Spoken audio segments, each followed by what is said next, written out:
Simmons Audio, New Millennium Entertainment. Kiss and Makeup, written and read by Gene Simmons. Someday soon, just after the final chords of Rock and Roll All Night ring out on that Shea Stadium stage, I'll pick up my bass and exit stage right, after 29 glorious and tumultuous years filled with the highest highs and the lowest lows. America will have seen the last of Kiss on stage. America was our home. These were our people, and playing the final shows will be bittersweet, to say the least. 30 years before, there was no Kiss. There was only Gene Simmons, an aspiring rock musician in New York City. 10 years before that, there was no Gene Simmons, only Gene Klein, a Jewish kid who lived in Queens with a single mother, and 10 years before that, there wasn't even a Gene Klein, only Chaim Witz, a poor boy growing up in Haifa, Israel. All those people, of course, were me, and I was all those people.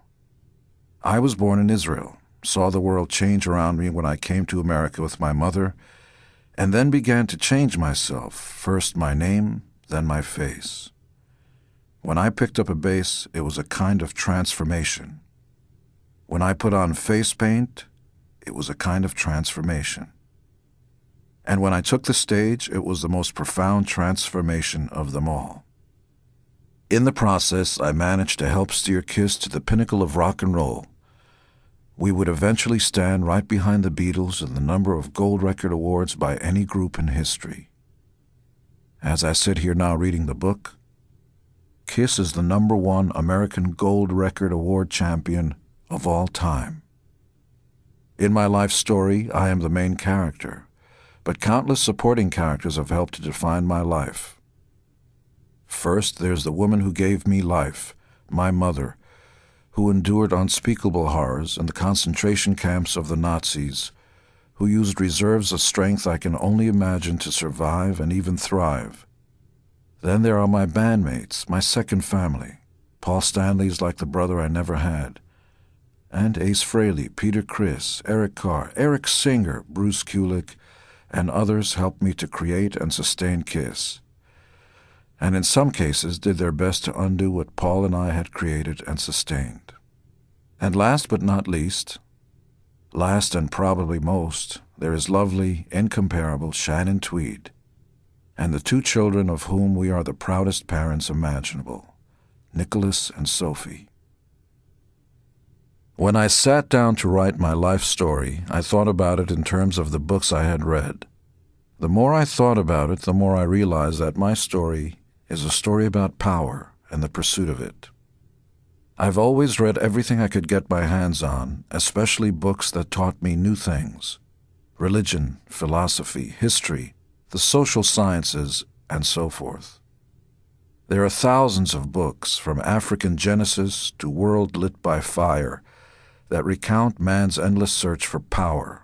Ultimately, all conflicts seem to center on it, on who has it and who wants it. I instinctively realized very early on that power was what I really wanted. Fame and riches are fine, but one can have both and still have no power. Power is something I craved from the first time I set foot in America. I was made fun of because I couldn't speak English or because I was Jewish, but it really came down to not having power. Someone, perhaps Machiavelli, once said, "It's better to be feared than loved." I understand that. Love is evasive. Love has its needs. You have to be giving. You have to be concerned with someone else's happiness. Power is a clearer idea, a cleaner concept. I want to walk into a restaurant and be waited on.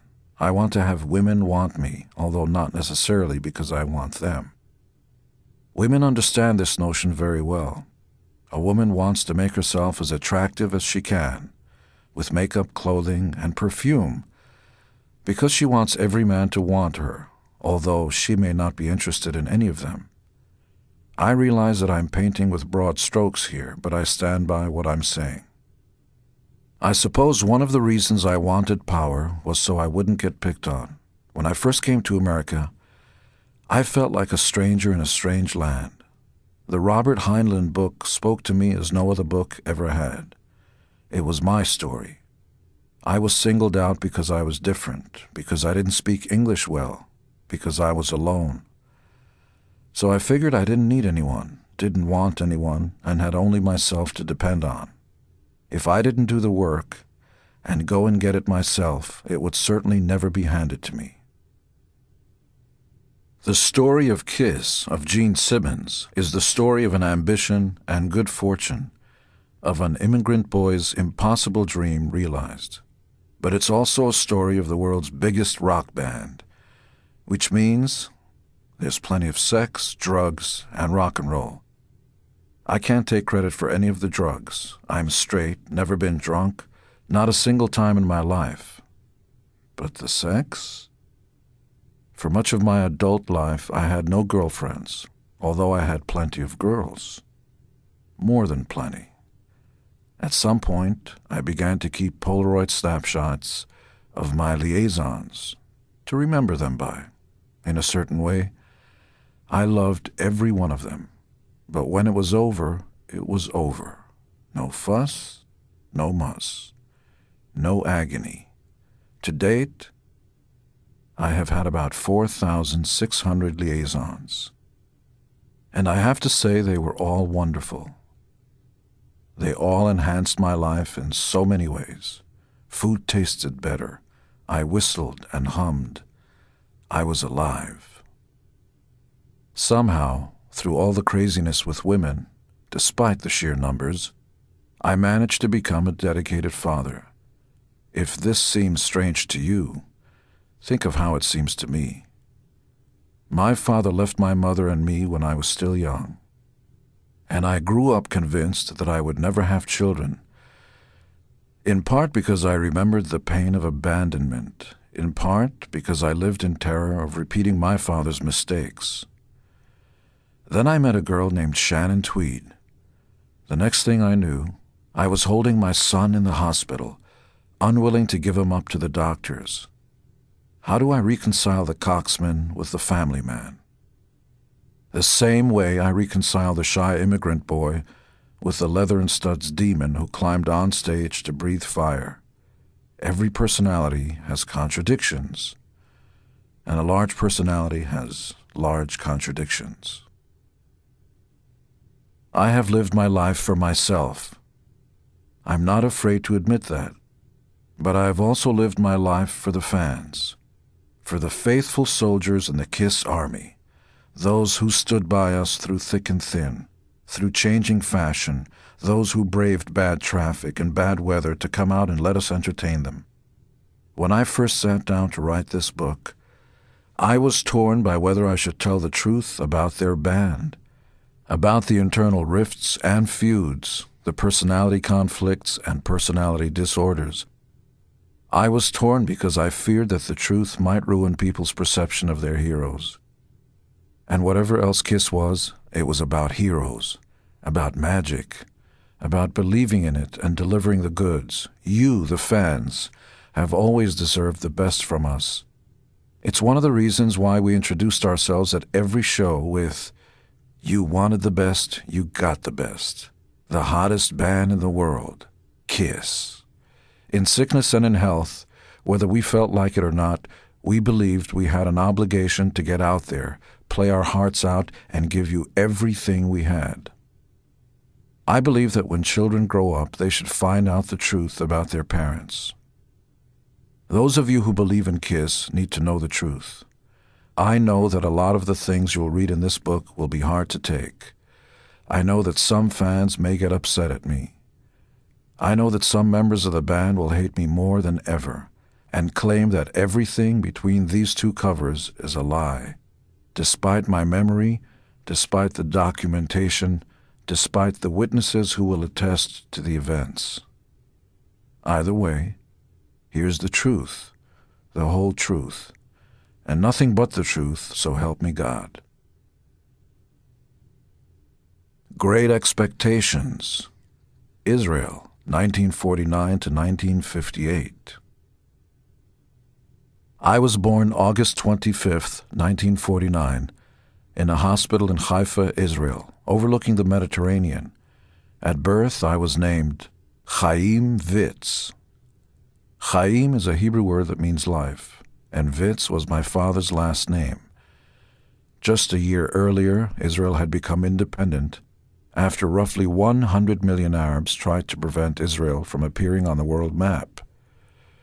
The war for Israel's independence followed in the wake of an earlier war, World War II, and the terrible plan of the German Nazis to erase Jews from Europe and eventually the world. My mother's parents were Hungarian Jews, and my mother had grown up in Hungary during the 1920s and 1930s. When my mother was 14, she was sent to the concentration camps, where she saw most of her family wiped out in the gas chambers. While in the camps, she ended up doing the hair of the commandant's wife, so she was shielded from many of the horrors that befell the other Jews. Having survived that horrific time, after the war she went to Israel. I think the survival instinct was so strong among that generation that, after leaving the camps, they couldn't imagine failing at anything else, and so they set out for this strange new land. Israel was a new country, only a year older than I was, and its existence was still very much in question. But I was unaware of all that. It was always such a part of my daily routine that I wasn't able to separate it from any other aspect of my experience.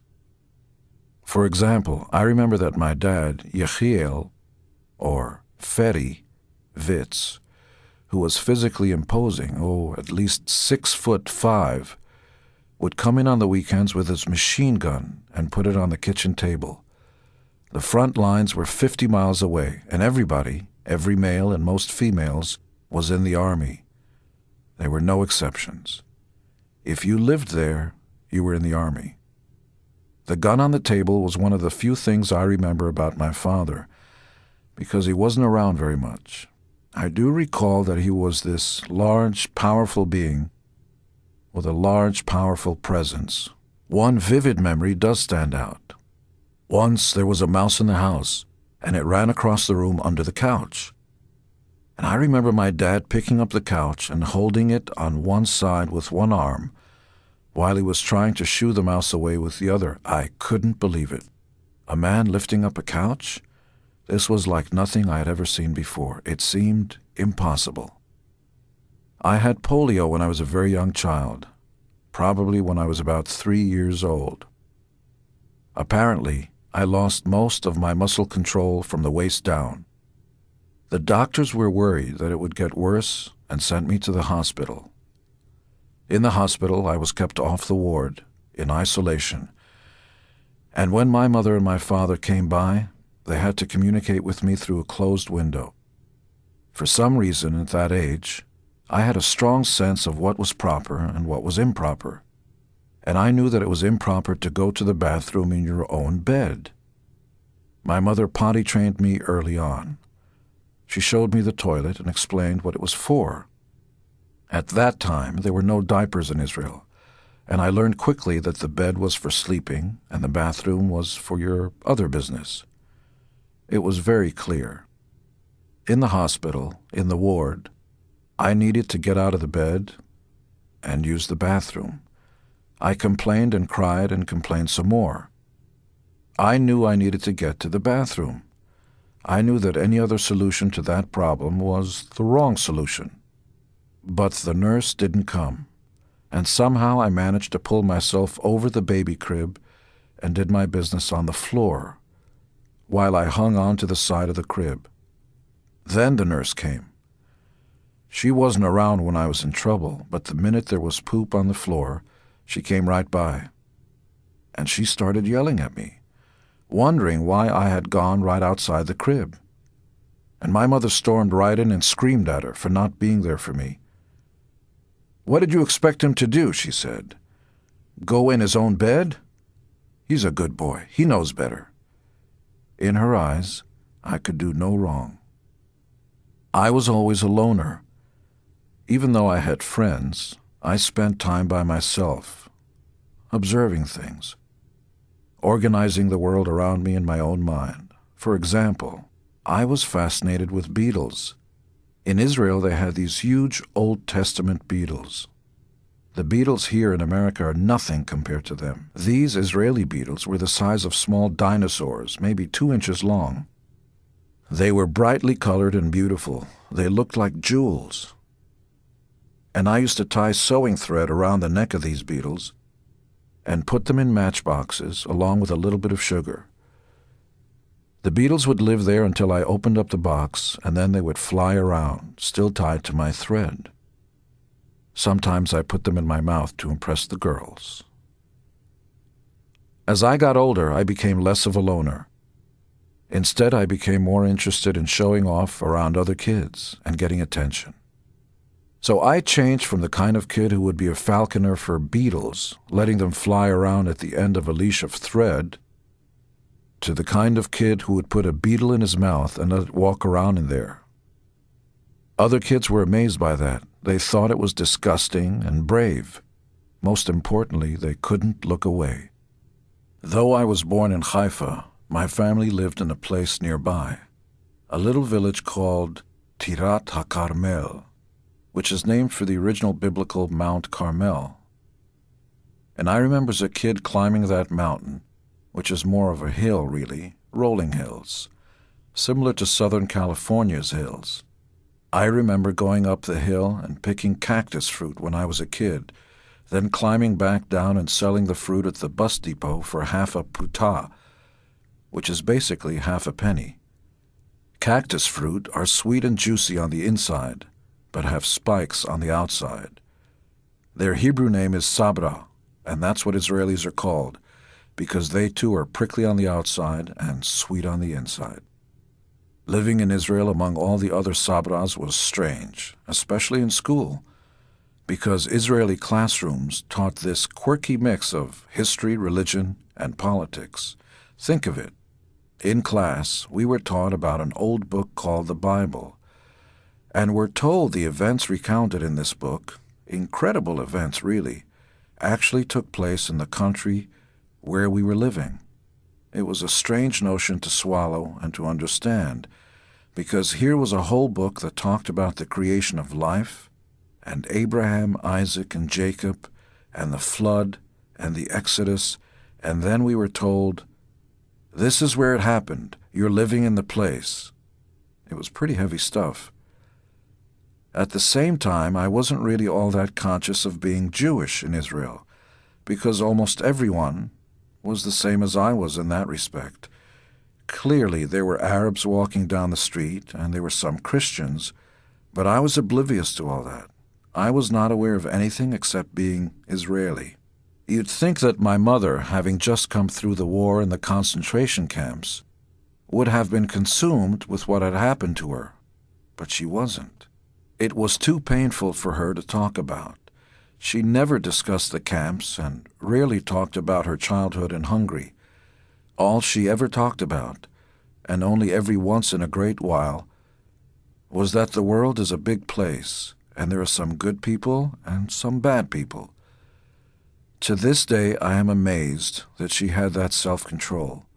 It's proof that my mother ethically, morally, and in all other ways, is a much better person than I will ever be. She had at that time, and still has, an abiding trust in humanity. She still believed the world is a good place, and that goodness prevails over evil more often than not. I don't know that I would have had that point of view if I had lived through what she had. When you're a kid, you don't know that people are different races, different ethnicities, different religions. The only thing I did notice about my neighborhood was that it was filled with different languages. Some of the Jews in Israel spoke Hebrew, some spoke Yiddish, which is a European language that combines Hebrew and German. In my house, the most important language was Hungarian, because my mother didn't really speak Hebrew all that well. And then later, when my mother went to work, it was Turkish, and then Spanish, because my babysitter was Turkish and the next-door neighbors were Spanish. At an early age, I was able to speak Hebrew, Hungarian, Turkish, and Spanish. I was not aware of America or the rest of the world, but I do remember my mother taking me to a movie. I must have been 4. It was my first experience with non-reality-based images. I had never seen a television set, and I had heard radio only occasionally. We went to the movie, and we couldn't afford to go inside, so my mother held me in her lap outside of the theater, and we watched the movie, which was shown on a big screen without a roof. It was amazing. I was transfixed. Later I remembered that it was Broken Arrow with Jimmy Stewart and Jeff Chandler. But at that time all I could see were huge images of cowboys and Indians and a mythical Wild West where there were outlaws and heroes. Cowboys were the first superheroes as far as I was concerned, the first characters who were larger than life and more powerful than ordinary people. As important as all of this became to me later, the concept of heroes and the magic of the movies, what made the greatest impression on me was the sound of American English. That might have been the first time I heard English, and it sounded funny to me. It was one of the languages that, as a kid in Israel, we mimicked. To my ears, the American language had its own sound with lots of Y's and lots of soft R's. These sounds didn't exist in Hebrew. That was my fake English, and it sounded pleasant to me. From the beginning, it seemed my father and my mother would separate. A simple conflict lay at the heart of my parents' bad marriage. My mother, Flora, was extremely beautiful as a young woman.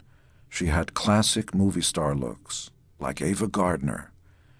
In the village where they came from in Europe, Yand, Hungary, she was considered quite a catch, but not as big a catch as my father. He was highly valued because he was the tallest in the village, probably 6'5" or 6'6". Although I remember him as even bigger, in my memory he was 6'9", a giant. Though his name is Yechiel in Hebrew, he was called Feri in Hungarian. When they met and married, they were young, in their 20s, and during the first few years of their marriage, my mother gradually woke up to the idea that my father wasn't going to be the kind of provider she needed. For some reason, he could never make ends meet. He could never run a business successfully. He was not really a pragmatist. He was more of a dreamer. And for a carpenter, being a dreamer was roughly equivalent to being unemployed. He would make pieces of furniture that he loved, but nobody else liked, and he would find, to his surprise, that he couldn't sell them. But it was more important to him to do what he wanted to do. And I remember he whittled me a scooter with his own 2 hands. Not an electric scooter, but the push kind, the ones with wheels and a little platform. He made it for me for my birthday. It was always impressive to see what he could make, and I'm sure that my mother was happy that he got off on his own creativity. But at some point you have to begin to submit to practical needs as well. Namely, how do you make money? He didn't know the answer, and she kept asking the question, and they fought all the time. Even if we had been living in a secure country with a secure middle class, they probably still would have fought. But we were at the edge of this new frontier, in this new country with new neighbors, new languages, and new rules. So my mother's anxiety about these issues intensified. Whether because of her pressure or my father's own self-esteem issues, their arguments would sometimes devolve to physical violence. Not terrible beatings, and not one-sided either. I remember that every once in a while one of them would push the other. At one point, I must have been 4 or so, they were bickering back and forth. And I jumped on my father's leg and started biting him near his knee. I can't even say for certain that it was a serious fight, but I was just trying to protect my mother. Things didn't get better, and the fact that they weren't getting better made things worse. My father left Haifa for Tel Aviv to look for work and take some time away from my mother. When he was gone, my mother started working at a coffee house called Cafe Nitza. I'll never forget it, because when you first pulled up to it, you saw a kind of Mama Beulah figure, a large, fat, happy black woman sipping coffee. Up until that point, I think I'd never seen a black face of any kind. She was so big and so happy, that face on the sign. I remember as a kid going to see my mother and getting my first cup of coffee and a poppy seed cake. I remember being hit by that caffeine, and I thought I was going to pass out.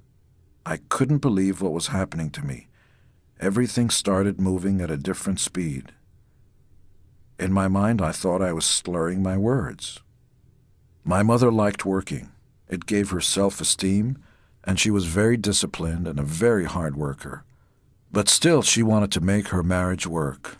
One day she told me that we were going to see my dad. So we took a trip to Tel Aviv, and we searched in vain for him for a while. He wasn't where he was supposed to be. He wasn't in any of the places my mother expected to find him. So we went to the movies. I don't know if my mother suspected he might be there. I don't know if she was just going to relax for a while. But in the lobby, I caught sight of my father. He was at the top of the stairs with a blonde woman. I turned to my mother and I told her, "There's Dad with a blonde woman." At the time, I didn't think of it in terms of jealousy. That didn't enter into it at all. It was more like a game, looking for my father, and I had won the game by spotting him at the top of the stairs with this blonde woman. My mother knew differently. We went to his apartment, and somehow she got a passkey, and we went inside, and she went through his pockets and found condoms in one of them. We went back to Haifa, and the two of us continued with our lives, and that was the last of my father's role. He didn't surface again. I have no idea whether my mother tried to make contact privately, and she won't talk about it to this day. For me, as a child, that was the end of that. The last visual image that I had of my dad was at the top of the stairs with that other woman. After that, it was just the two of us, my mother and me, and she devoted herself to raising me. She went out on a date or two with some guys and would always do her best to explain to me what was happening. I didn't react very well, probably because I thought that I would lose her affections to somebody else. I became jealous and guarded, and I let her know in no uncertain terms that nobody else was permitted in the arrangement. One way or another, it worked, because my mother stayed single until I was about 18 or 19. Shortly after my mother and father separated for good, my mother and I moved from Tirat HaKarmel to Wadi Jamal, another village in the Haifa area. At that time I was 5 or 6 and starting to get a sense of the kind of country I was living in. For starters, it was a country that was just finding its way. Israel worked on a food stamp system, and you could have meat once a week. Even milk wasn't something you could just go and buy. You had to get your stamp. There were certain amenities we simply didn't have. I never saw toilet paper or tissues. We wiped with rags. They were washed. Showers were unheard of. I bathed in a metallic bathtub, and my mother would heat the water up on the stove and then pour it into the bathtub, pot by pot, until it filled up. Despite that, I was mostly oblivious to the idea of rich and poor. There were bullet holes all over the walls in the apartment where we lived, because 3 years earlier, the Arabs and the Jews were fighting the War of Independence in the streets. But I was oblivious to the bullet holes. It just looked like a building. I do remember one incident. Every once in a while, my mother would save up money to bake a babka, which is a thick pastry.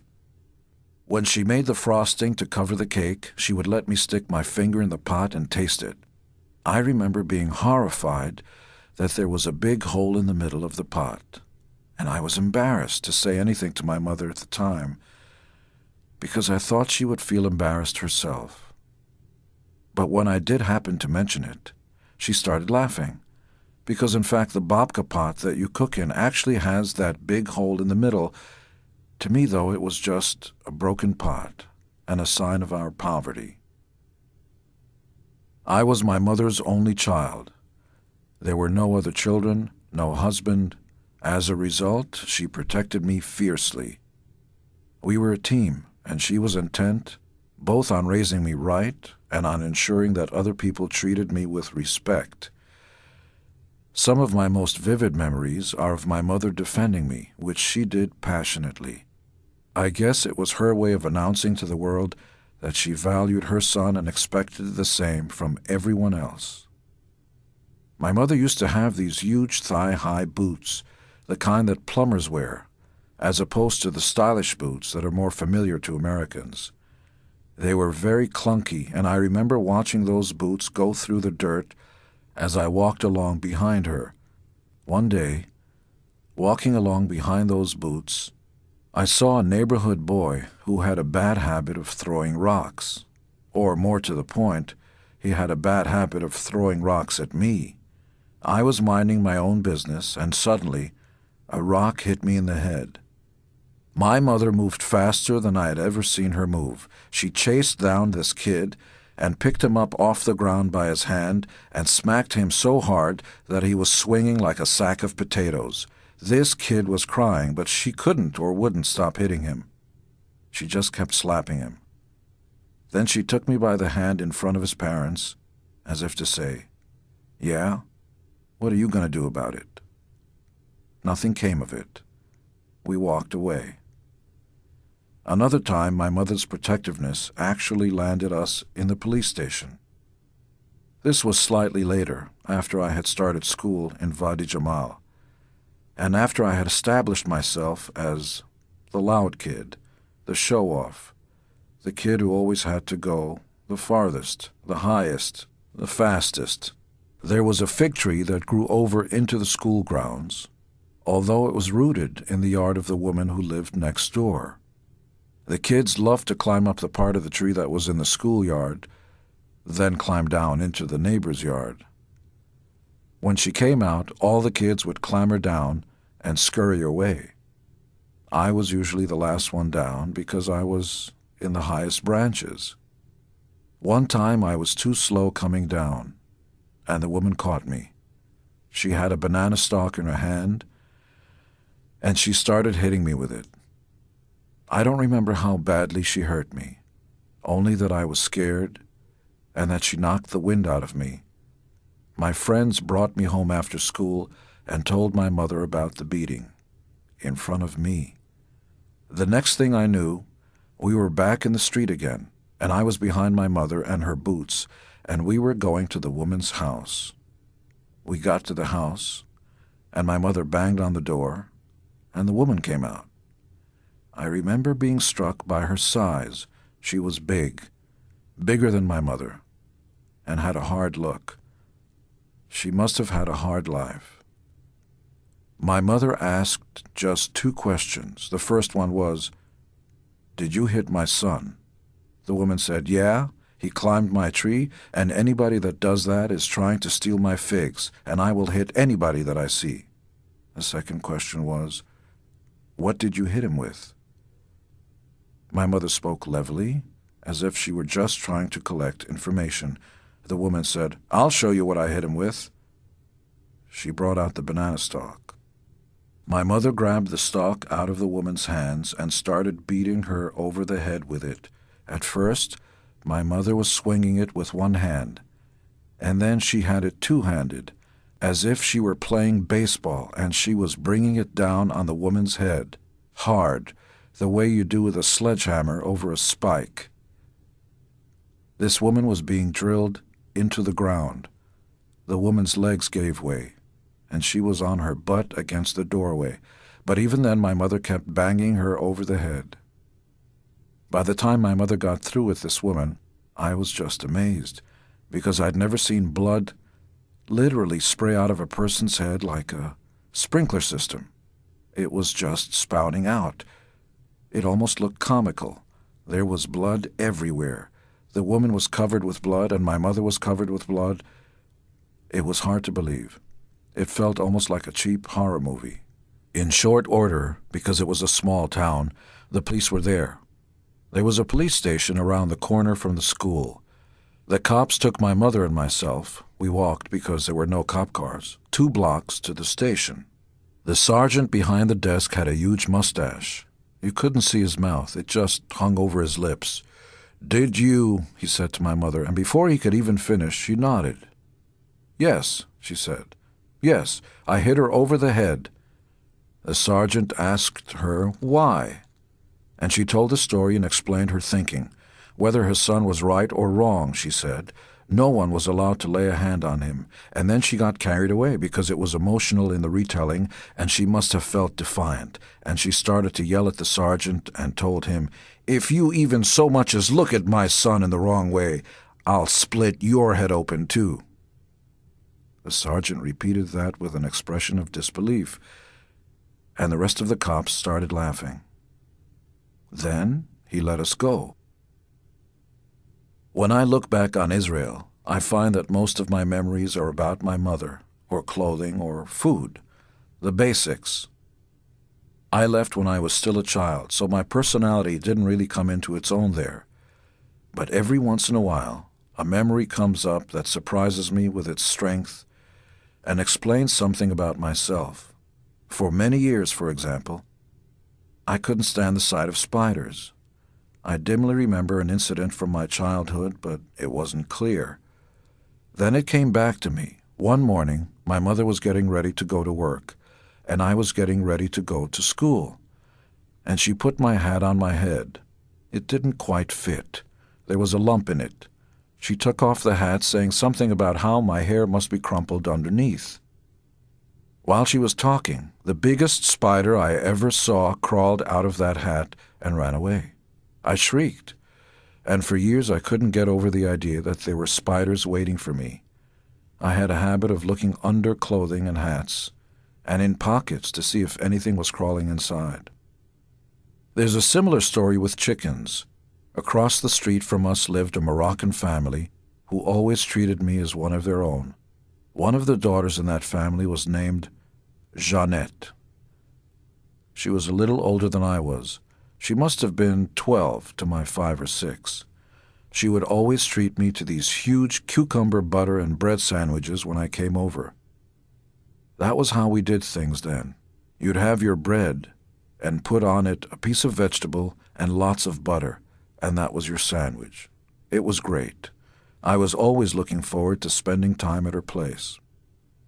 Her family had this chicken, a royal chicken with red plumage, and I always used to give it crumbs from my pockets. As soon as the chicken saw me walking in, it would start clucking. I guess it figured that it was feeding time at the zoo.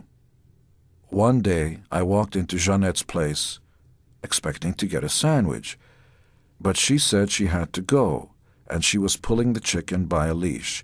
It was fluttering its wings, and cluck, cluck, cluck, it wouldn't go. She tried to force it, but it resisted. So I said, "Let me pick up the chicken. He likes me." I reached for the chicken, but she said, "No, don't do that. He's going to peck your eyes out." I ignored her and picked up this giant chicken, and it settled into my arms like a newborn baby, and we walked. I didn't know where we were going, but I was brave enough to carry it. After a little while, though, the chicken started to weigh on me. It was probably 5 pounds. So I asked Jeannette how far we were walking. "Very close," she said. "It's just up around the corner." As we rounded the corner, a large man with an apron came and grabbed the chicken from my arms. He held it by the neck and snapped it, then produced a knife and cut its head off. I saw the body of the chicken running around while the head was in the man's hand. It was the most hideous thing I had ever seen.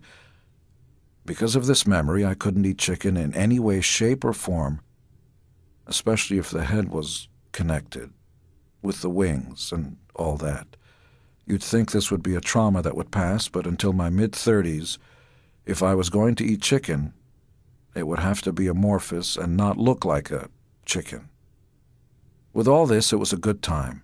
My needs were simple because they had to be. As long as I had jam and bread, I was happy. To this day, I find fancy food like French pastries and baby carrots disgusting. Give me a nice piece of cake, and I'm in heaven. Rocket Ride, Coming to America, 1958 to 1963. One day, my mother and I received a care package in the mail. Inside, there were cans of food and a sweater. It was the first time I had ever seen canned goods. My mother explained to me that it had come from her Uncle Joe and her brother, George Klein. This was the first time I had ever heard of a brother. In fact, she had two brothers. In Hungary before the war, they had gotten wind that something bad was on the way, so they had gone to New York City. I asked my mother why they were sending us things. As I said, I didn't have any strong sense of privation. I didn't feel poor. I had food and clothing. Then she opened up the cans, and I tasted my first canned peaches, which I thought were just astonishing. I went to her with the peaches still in my mouth and said, "Where did this come from?" She said, "America." It wasn't the first time I had heard that word, but it was the first time I could attach a concrete sensation to it. In this case, the peaches in my mouth. I remember thinking it was a funny-sounding name, partly because I was giving it the Hebrew pronunciation with a hard R. I went around the house saying, "America," for days. Pretty soon the word began to collect other associations. One of the first was cowboys. Once I recognized that America was the land of cowboys. That was enough to make me think more about it. I was 8.5 by then, and movies were bigger than the entire world, and a big part of movies was the cowboy myth. This was before rock and roll, before the Beatles. At that point, cowboys were the ultimate cool. They got the girl, they were the loners, they rode off into the sunset.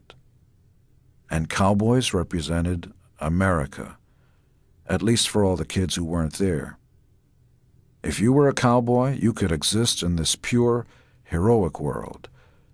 You could live by the gun. You were the judge and the jury, and you meted out justice with your hands.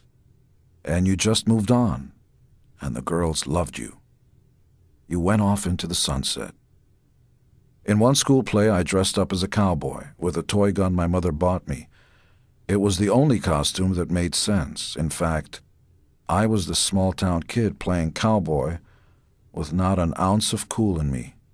But I was dreaming about cowboys, and through that, I was dreaming about America.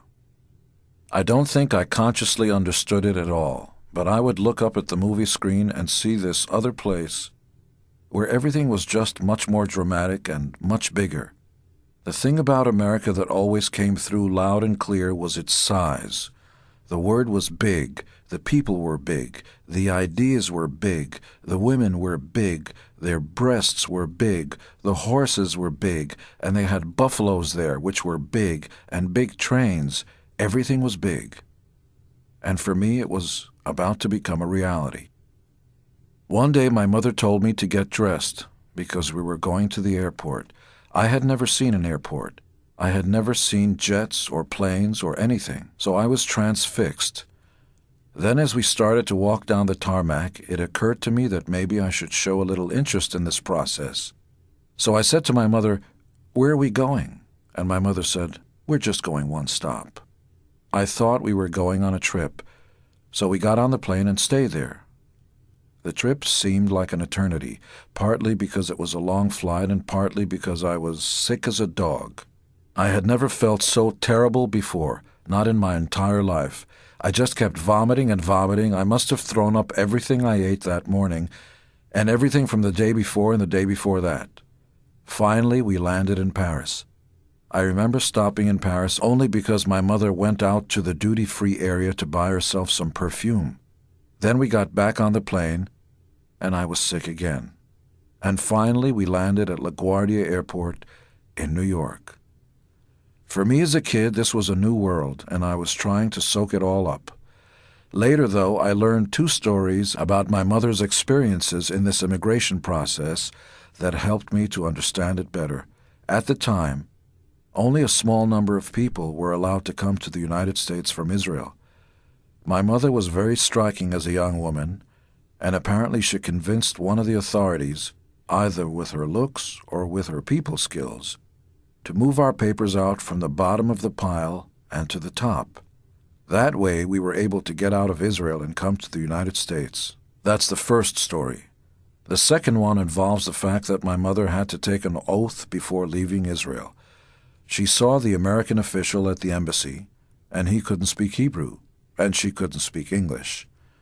They fumbled around and eventually hit on a common language, German. He asked her a series of questions about her political beliefs. They were trying to gauge her suitability for coming to America. The first question was, "Are you now, or have you ever been a member of the Communist Party?" Those were the kinds of things that people were asked in those days. Literally, "Are you a member of the Communist Party? Do you have secret plans to overthrow the American government?" Who's going to say yes? She said no. So the interview went fine, and then it came time for her to take this oath, and the official said, "Please raise your right hand." I guess my mother was a bit flustered at the time, and Jews don't do the same swearing on the Bible that Christians do, so she stuck her hand straight out the way Nazis do. He started laughing, and he told my mother, "No, don't worry. You'll never have to do that ever again." That was very profound, I think. That marked the change we were about to undergo. The Nazis had hung over her like a shadow ever since the war. It was so painful that she didn't like to talk about it. But now, we were going somewhere that would help make all that a distant memory. When we got to New York City, my mother and I went to stay with her brother Larry and his wife Magda in Flushing, Queens. I was at that time no longer Chaim Witz. I had taken the name Gene for my first name because it was more American than Chaim, and I had taken Klein because it was my mother's maiden name. In Old Testament Jewish law, it's a matriarchal society, so once your father leaves or dies, your mother's maiden name becomes your name. So I was not Chaim Witz, Israeli. I was Gene Klein, New American. And I do mean New American. I was 8.5 years old when we arrived, and there were so many things that I just couldn't understand, things that were so foreign to me. One of the first things I remember seeing was a Christmas billboard for Kent cigarettes, with a picture of Santa Claus smoking. He had this big cherubic face, and in the background the reindeer were up in the sky, waiting for Santa to join them. Since I had never really heard of Christ, or Christmas, or Santa Claus, I immediately thought, oh, that's a rabbi smoking a cigarette. I figured that he must have been a Russian rabbi, because of all the snow in the background. The other impression I had was that the place exceeded my imagination in every possible way. There's this stereotype of foreigners who come to America. They keep their heads up so they can see all of these unimaginable vistas, streets that never end, rows of houses that never end. Coming from Israel, there was nothing to prepare me, and that's exactly how I was. I walked around with my head up and my eyes wide open. As usual, the best way I can describe how I felt is with a scene from a movie, although it's a movie that would come out a number of years later, Moscow on the Hudson with Robin Williams. He plays a guy who comes to America from Russia, and he's fresh off the boat, and he goes into a supermarket and walks up to one of the floor managers and says, "Excuse me, which way is coffee?" in his broken English. And the floor manager, polite as can be, says, "Aisle 13. "Aisle 13? What does that mean?" So the guy says again, "Aisle 13, sir. All of aisle 13. So when Robin Williams goes down to that aisle, there are literally hundreds of brands of coffee. He can't believe his eyes. He just starts repeating the word coffee, coffee, coffee, and eventually he collapses and all the coffee falls on him. That was my experience of America. The stores were like football fields full of food. I had never seen anything so big. In Israel, there was no such thing as brands. You wanted milk, you got milk. You wanted eggs, you got eggs. Here there were hundreds of kinds of breads, hundreds of kinds of meat. And when you walked outside, people were wearing hundreds of kinds of shoes and hats, driving hundreds of kinds of cars. I would like to say that I quickly grew sophisticated in America, but the truth is far different. When I first walked into my Uncle George's house, which, like his brother Larry's, was also in Flushing, Queens, it must have been around dinner time one night, and the television was tuned to the news. In those days, television sets were huge, 6 feet long or so, and most of the piece was furniture because it was the centerpiece of the room. It was considered bad taste just to have a TV screen. So here I come, fresh off the plane, and there's a close-up of a man's face on the screen reading the news. I actually went around behind the furniture to see where the guy was. That was my first impression of television, which later bloomed into a full-fledged love affair. But at the time, it was just another thing that I didn't really understand. The refrigerator was another source of amazement for me. I opened it up and found these huge bottles of soda, and I didn't even have a word for it yet. I called them gazoz, the Hebrew word for soda. Then there was Bosco chocolate syrup, which I used to squirt directly into my mouth, and ketchup, which I loved so much that I used to make ketchup sandwiches. My cousins would just sit at the table and watch me eat because of the combinations of foods that I would invent. Wonder Bread was like cake to me. We would sit down to dinner, and I'd just start eating slice after slice of Wonder Bread. And my aunt and my mom would say, No, you have to eat right. And I would think, eat right? What's wrong with this? That first year my life changed, and changed again.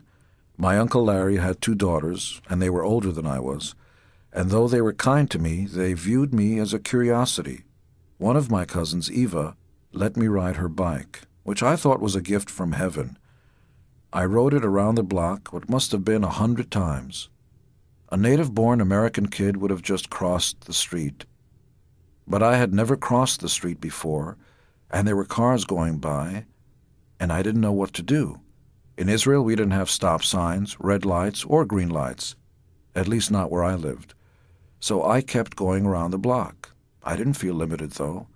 It was fantastic just to ride around and around the block. Then one day I saw 2 kids on the other side playing marbles. Up until then, I hadn't had much interaction with other kids, because I would start talking to them, and pretty soon I would get this strange look and this series of questions. What? What are you, stupid? Can't you speak English? And I couldn't. I could barely understand anything. But these kids playing marbles intrigued me, because I had 4 or 5 marbles that my cousins let me have, and I also had skills. Back in Israel, I had been very adept at playing marbles, and the Israeli style of playing marbles was different. In America, you used your thumb as the aiming mechanism, but in Israel, you played standing up. I knew that I could hit a marble standing up from maybe 4 or 5 feet away.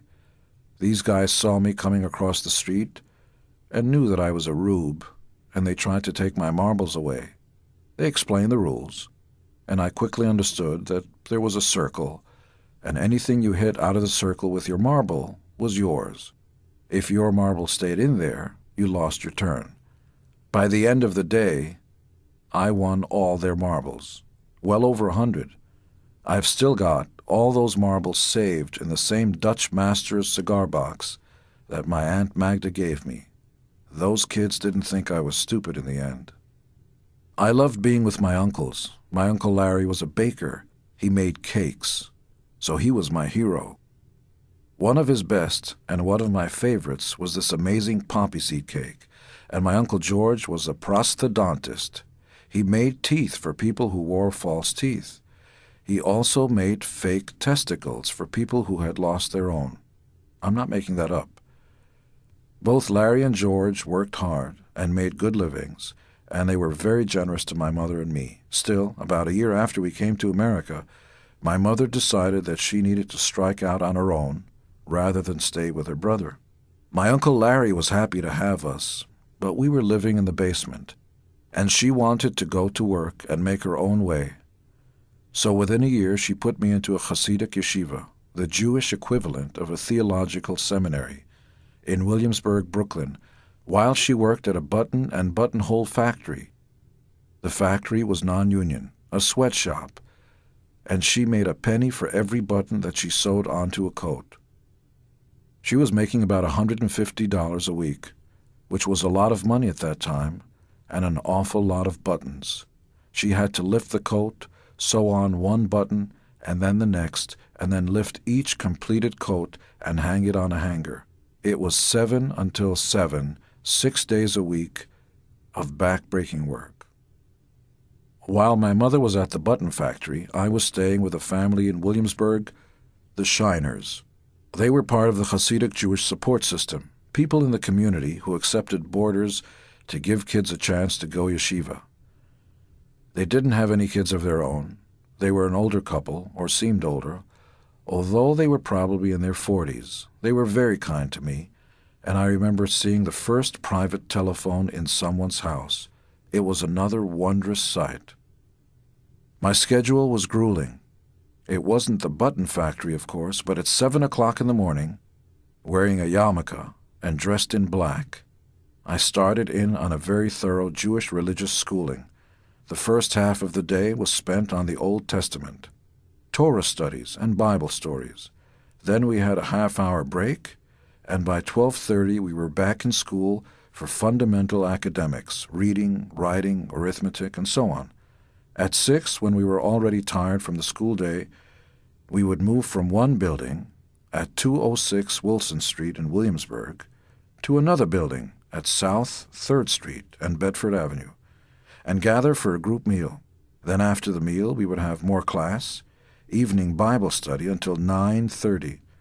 Then when I would go home to the Shiners, I would have homework. This was 6 days a week, not 5. On Saturdays we were expected to go to temple, both in the morning and in the evening. With this kind of schedule, one thing was for certain: you were never going to get into trouble. I lived in a poor area, but it was a happy neighborhood. We didn't know any better. Slowly I learned how to get around in this new world, and I learned to speak English, which wasn't always easy. One of my early language lessons was with the phrase, "Come here." I thought it meant, "Come here," but what I didn't realize was that they were two different phrases. One was "come here," and that meant "come here." The other was "come here," and that meant "I'm going to kick your ass." Originally, with my extremely limited English, I wore a name tag with my address saying, "Please point me in the direction of this address." Even when I was able to get by, after about a year, I still sounded like Latka, Andy Kaufman's character from Taxi. I would say, "What time it is?" instead of "What time is it?" And I had a very thick accent. I remember other kids constantly making fun of me. "What's the matter?" they would say. "Are you stupid? Can't you even speak English?" That always struck me as bizarre. I always knew the difference between being stupid and simply not being able to speak a language. It's okay, though. Later on in life, they would all work for me. America was many things to me. It was a new language. It was new family.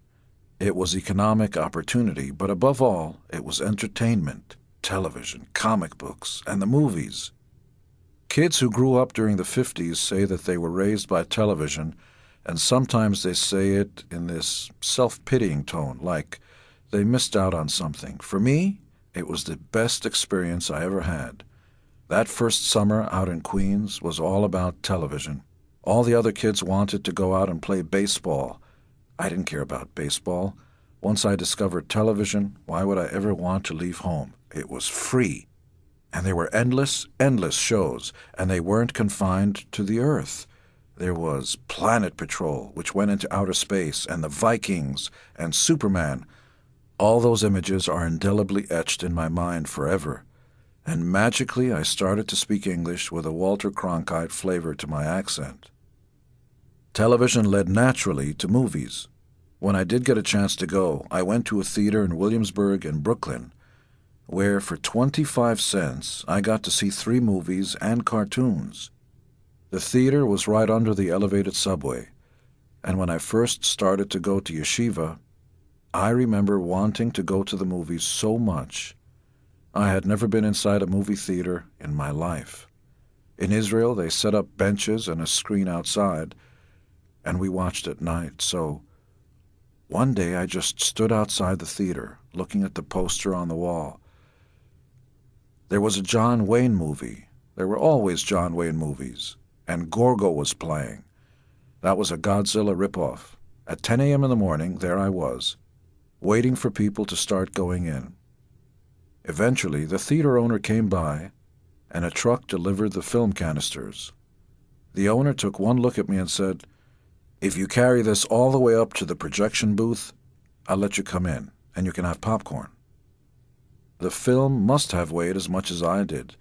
The canisters felt like a body bag, but I carried them up, all the way up, one step at a time, with both hands. I remember thinking my hands were going to fall off, because I'd never lifted anything so heavy. But I got it done, and the rest of that day I was the king. I sat all the way up in the top tier and ate popcorn until I almost threw up. It was one of the most amazing days of my life. Television had the same effect, except it was easier because it was free and at home. At first, it didn't matter what I was watching. It was all America. Over time, I developed favorites based on costumes, and the bolder they were, the better. On television, I never missed Superman. I'd watch the Mickey Mouse Club, but I didn't like the girls on the show. They did girl things. They danced around and cooed and couldn't run as fast as the guys. And the guys would always have to watch out for them, and they would just get in the way. The guys did Spin and Marty stuff. They were adventurers. I do remember watching the Vikings on television, which was a series based on the movie, I suppose. I remember Jet Jackson, this guy with a big, fast jet. And I remember the cartoons, especially the Warner Brothers cartoons. I enjoyed Tom and Jerry, but there was never a sophisticated storyline, only the chase. Although they were beautifully drawn and the gags were funny, the different levels that Bugs and Daffy worked on were astonishing. There were a lot of in-jokes, double entendres, sexual innuendos. Bugs Bunny dressing up as a woman, marrying Elmer Fudd. It was just the most outrageous stuff. Many years later, after home videotaping became popular, I used to tape Saturday morning cartoons and watch them over and over again. Even if I had company at the house, other musicians, actors, celebrities, I was intent on watching these cartoons. People didn't understand my obsession, but then a few years after that, everyone acknowledged these cartoons as seminal works of post-war American art. But I always knew they were. Overall, I was drawn to anything with adventure, anything that would let me go to new places and do bold things and save the world. Pretty soon I started to have a love for science fiction and fantasy films. Gorgo, the Godzilla ripoff I saw in Williamsburg, was only the beginning. I loved Konga, which was a ripoff of King Kong. I loved The Crawling Eye, which was an English film with this hideous octopus-looking thing with one eyeball in the middle of its head. That scared the pants off me. The third ingredient in this new consciousness was comic books. One day, during one of the half-hour play periods at 206 Wilson, I saw my first comic books. They were Superman and Batman comics, and I was hooked. I knew Superman from TV, but I had no idea who this Batman was, but the other kids all seemed to. I went down the street to the house of one of the other yeshiva kids, and he had a pile of comics. Not just superheroes, but Challengers of the Unknown and House of Mystery, and many more. I would read and reread them, and they took me far away from where I was. Meanwhile, all around me, society was changing and shifting. This was at the very beginning of the civil rights era, and if there were signs of progress, there were also persistent signs of unrest. After a year in the yeshiva, my mother and I moved from Brooklyn back to Queens, to Jackson Heights, where I attended a public school at Junction Boulevard and 93rd Street. That marked another chapter in my American education because it was my first contact with black kids. In fact, my two best friends were black because they were the tall guys, and they stood in the back of the line with me. The fact that they were black and I was white never dawned on me. It wasn't something that I had much experience with in Israel, and it wasn't emphasized around my house. But slowly I began to get the sense that there were racial lines drawn between people. I remember going to one of the black kids' houses after school. His name was Walter, and he was my friend. His mother would fix us sandwiches, and we would play games. As darkness came, his mother would reappear in the room and remind me that it was time to go home. I had another black friend named Alfred, and some afternoons he would lend me a second bicycle, and we would go riding around near LaGuardia Airport. As we headed for home, we would get close to Junction Boulevard, and he would say, "Well, you better not come bike riding in there. It's not safe." I didn't understand, even after he explained it to me. I was very naive at that time, even willfully so, because I was not a street kid. I was a television kid. I lived in the world of Superman and the Twilight Zone. One of my best friends in Newtown High School was black, and he and I would hang out after school and sing doo-wop.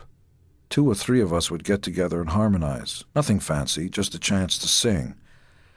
And after Martin Luther King was shot, he showed me a small axe he had hidden in his shirt and told me that maybe he and I shouldn't hang out with each other because his friends were really angry. But I remember feeling scared, telling him that I was sorry about what had happened and that I didn't have anything to do with it. He said, "Yeah, but my friends don't understand. They're really angry." That was the end of our friendship. Educated Jews, well-read Jews, were very interested in the civil rights movement because they saw the parallels between the way blacks were treated in America and the way the Jews had been treated throughout history. We had been slaves in Egypt, and they were slaves in America. But an intellectual and emotional interest in social conditions that didn't always translate to the street. However complicated the social conditions of mid-1960s America were, and they were very complicated, I could always lose myself in television. Not that I watched indiscriminately. At the time, live TV did nothing for me. There were variety shows that my mother would watch, but they didn't interest me. The camera stood still, which was a pretty severe technical limitation, and as a result, you couldn't really be swept away. A still setup with a guy talking and the camera standing still, I'm snoring. But the one thing that did interest me was the fact that on some of these shows, girls would scream for the performers. I hadn't put it all together yet. The girls on the Mickey Mouse Club, who always seemed to be wasting the boys' time, people screaming on TV, but it felt like something major. Then one day I was looking out the window at 99 South 9th Street in Brooklyn. I was 12 years old, probably. And I saw a Spanish girl jumping rope. She had long black hair that hung down past her waist. It was straight, and it shone like vinyl. And every time she jumped, the hair would slap against her backside. I didn't see that girl's face. I have yet to see her face. But that was the first time I had this odd, tingly feeling, and over the next few months, as it happened over and over again, I figured out that something strange was going on in my mind and in my body. It's almost like when you're developing a cold. My muscles started to ache, and I started to feel bizarre, like I'd never felt in my life. different parts of my body got engorged, and I started growing hair in places where I didn't have hair before, and I got scared. I would run to the bathroom with scissors and try to cut the hair off. I couldn't speak of those things to my mother. I'm feeling weird, there's this girl I like, and I'm starting to grow hair between my legs. Oh my God, the world is ending. Gradually, I started to see all this as a good thing. My mother and I would watch the Ed Sullivan Show on Sunday nights. That's when she was home, and every once in a while we would see a teen idol on the show, Bobby Rydell or somebody like that, and we would hear the girls in the audience scream. When I was 10 or 11, that didn't make any sense to me. When I was 12, even though I still thought it was bizarre, I liked it. It struck me that these teen idols had a kind of power over these screaming girls, and also that there was something extremely pleasurable about watching these girls lose control. Still, it was a very respectable kind of screaming, almost subdued. Just a year and a half later, when I was a bit older, I would be watching the Ed Sullivan Show again. But the screaming wouldn't be quite so subdued, and on stage, there wouldn't be a single teen idol with slicked back hair, but 4 teen idols with shaggy hair and funny accents. When I saw that, I understood everything about the world in a flash. Crazy, Crazy Nights, the 60s and the Beatles, 1964 to 1969. I was oblivious to Elvis. I never saw him on television, so in some sense, he didn't really exist for me. And while I was vaguely aware of him as a recording artist, I didn't think much of him. He was just another one of those guys who sang, and besides Hound Dog and Jailhouse Rock, it really wasn't the kind of music that I was interested in. It was crooning, and it was too smooth. So when Elvis appeared on Ed Sullivan, wriggling his pelvis, it wasn't a major turning point for me. But then in 1964, my mother and I were sitting around one Sunday night, in the middle of our usual ritual, dinner and Ed Sullivan. I was eating homemade hamburgers that my mother used to make, and peas. I wasn't a fan of most vegetables, but I didn't mind peas, so she must have just loaded me up with them whenever she could. So there I was with the hamburgers, the peas, and Ed Sullivan, and Sullivan started saying, "Ladies and gentlemen, tonight on our show we have the Beatles." I didn't know what he was talking about. Cockroaches? Bugs? Was this one of those novelty acts that sometimes came on the show, like a flea circus? Then they came on stage and the entire Beatles phenomena just hit me like a ton of bricks. All at once, as hard as anything had ever hit me. They had these haircuts that at the same time I thought were silly. Oh my God, I thought, they're dressed like girls. That was my first impression. My second thought was that they looked like monkeys. That was apparently a popular notion because I think it's where the Monkees got their name. Through two thoughts, I wasn't sold on the Beatles. But then my mother walked into the room and she remarked on how ridiculous their appearance was, and at that point I did an abrupt about-face. I said, "No, Mom, I think they look cool." I liked the idea that I thought they were cool and my mother didn't. I liked the difference. I wanted there to be a difference. It was a form of rebellion. And at that moment, all the things I had wondered about for months started to make sense. These guys in these silly girl haircuts and the girls screaming for them at the top of their lungs, my first thoughts about pop music were born on that night. And they were simple thoughts. If I go and start a band, maybe the girls will scream for me. Don't let anybody tell you any different. That same impulse launched 1,000 bands. In fact, the first record I remember owning came very early, before the Beatles, before Ed Sullivan and everything else. On WOR-TV in New York, the twist was in full swing, and Chubby Checker had an afternoon TV show, sort of an instructional spot to teach kids how to do the dance. I remember being so fascinated by the whole phenomenon that I actually went out and bought a teen magazine that had capsule biographies of the big stars of the day. I found out that Chubby Checker's real name was Ernest Evans, that he was a chicken plucker, and that Dick Clark's wife had named him Chubby Checker that is, after Fats Domino.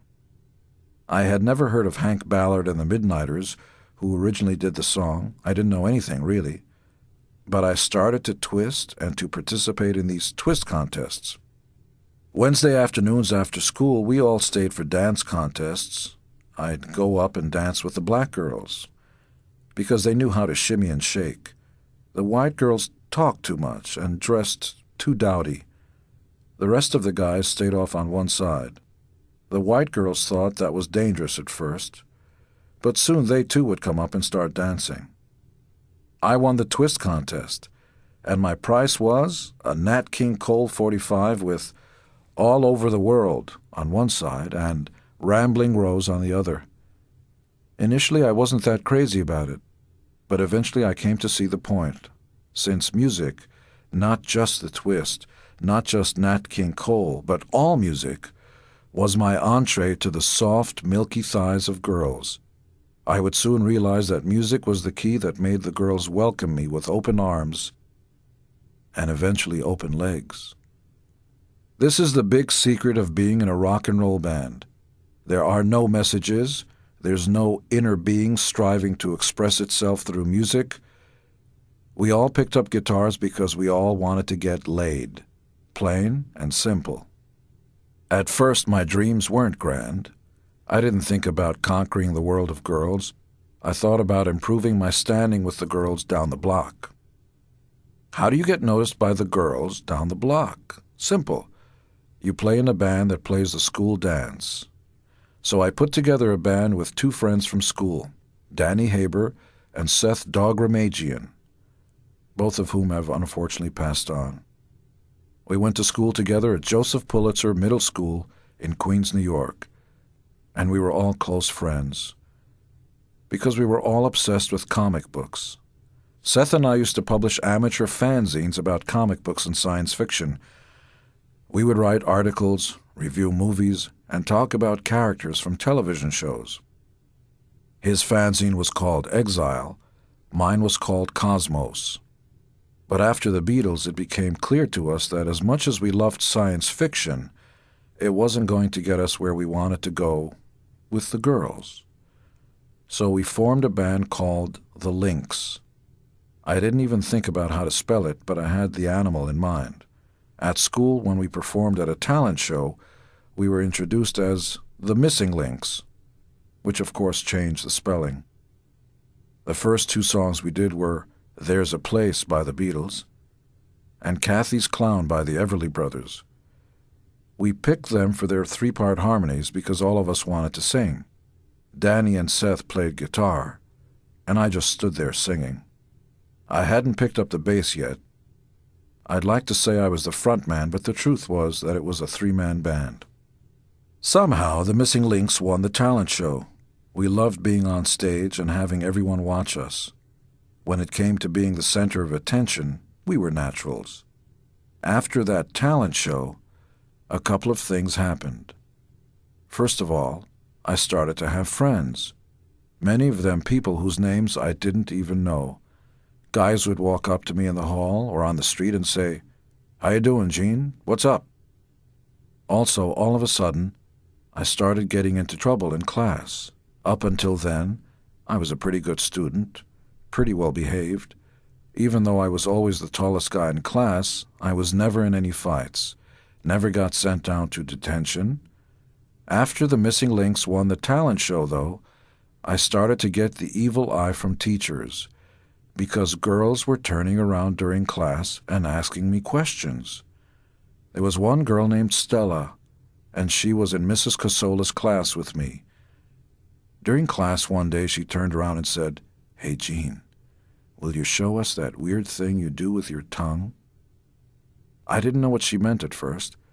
It must have been something she saw me do at recess, but gradually I got the idea that she wanted me to stick out my tongue and wiggle it around. The second I did that, they started giggling, and the teacher came right over. "Gene Klein," she said, "did you stick out your tongue?" "Yeah," I said, "but the girls asked me to do it."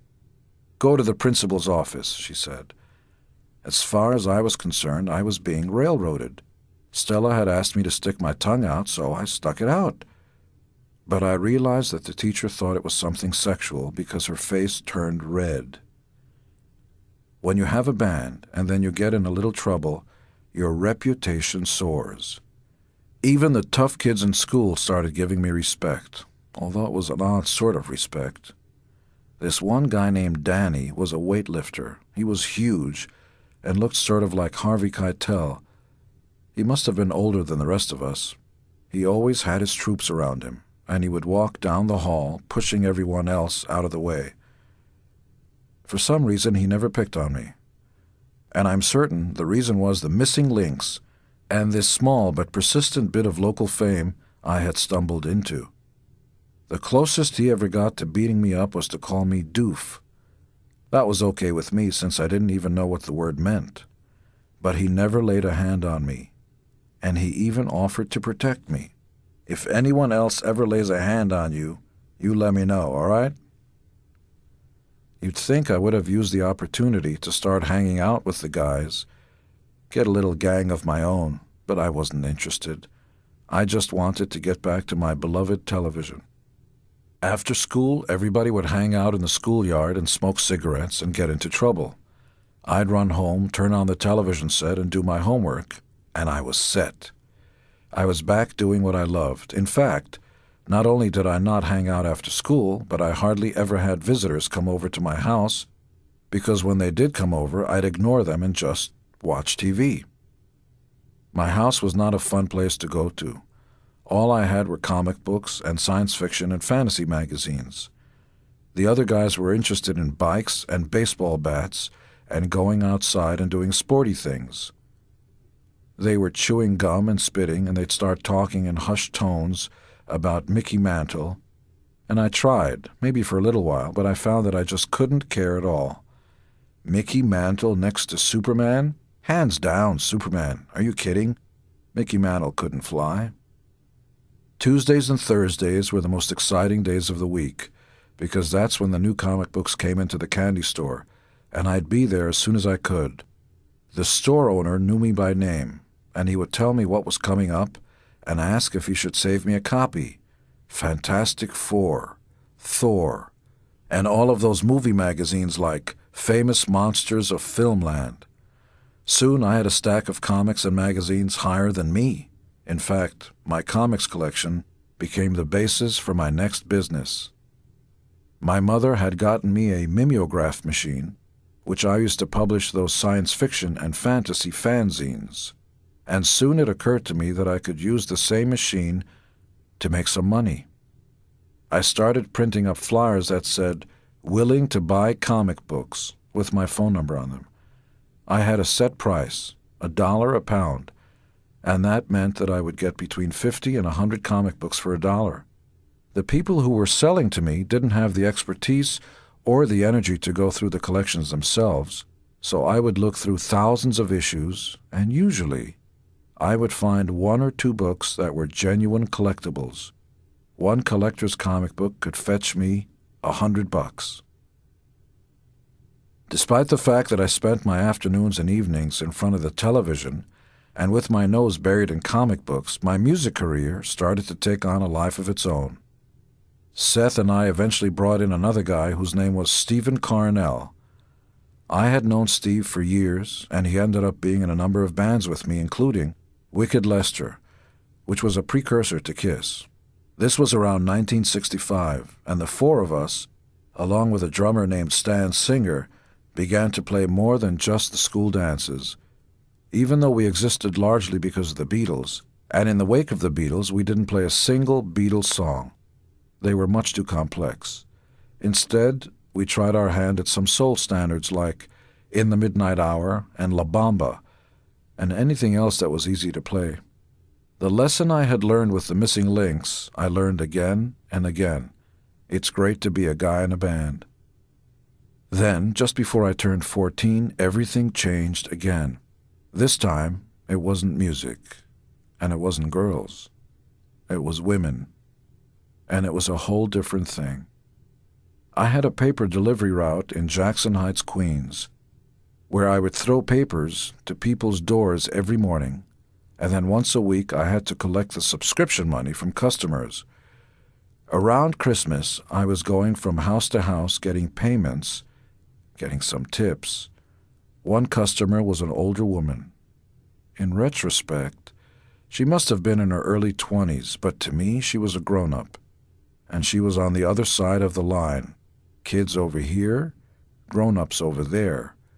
Because she was a grown-up, I was mostly oblivious to her, but not totally oblivious because I remember thinking to myself that she was attractive. Anyway, before the Christmas holiday, I went to collect the money. And she answered the door, dressed in one of those frilly nightgowns, and crying. I tried to leave. I said, I'll come back later. She insisted that I come inside, and she started talking a mile a minute about her husband and how he was away and how she was lonely. She was clearly drunk. She was saying she would get my money for me in a second, but plenty of seconds went by, and she didn't make any attempt to get me my money. And then everything happened in a flash. All of a sudden, I was down on the couch, and she was on top of me. I don't even remember to this day how my pants came off. I wasn't exactly a Casanova. I had my hands up near my shoulders with my palms out, like I was trying to stop an oncoming car, and all of a sudden, it was over. Then she gave me a tip, and I left. I was terrified, both during and after.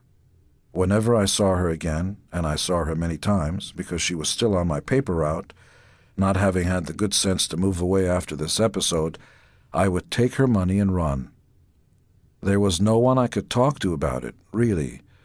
Sexual discussions with my mother were off limits. I did eventually mention it to one of the guys at the school, another self-styled rebel, and he must have talked it around because soon everybody seemed to know. In the schoolyard, the girls would point, and I acquired some additional celebrity to go along with my band celebrity because I had done it. I was oblivious for the first 13 years of my life that I was endowed with a very large oral appendage, my super long tongue. It really was longer than everyone else's, and I was soon to find out that having a long tongue came in handy with the girls. One of the girls who seemed to like me was named Connie. She was Italian Catholic, and she kept asking me to walk her home. I thought she simply wanted to be my girlfriend, but in retrospect, it's clear that she had carnal intentions. One day we were walking home after school. She explained to me what girls were like. I was stunned and fascinated.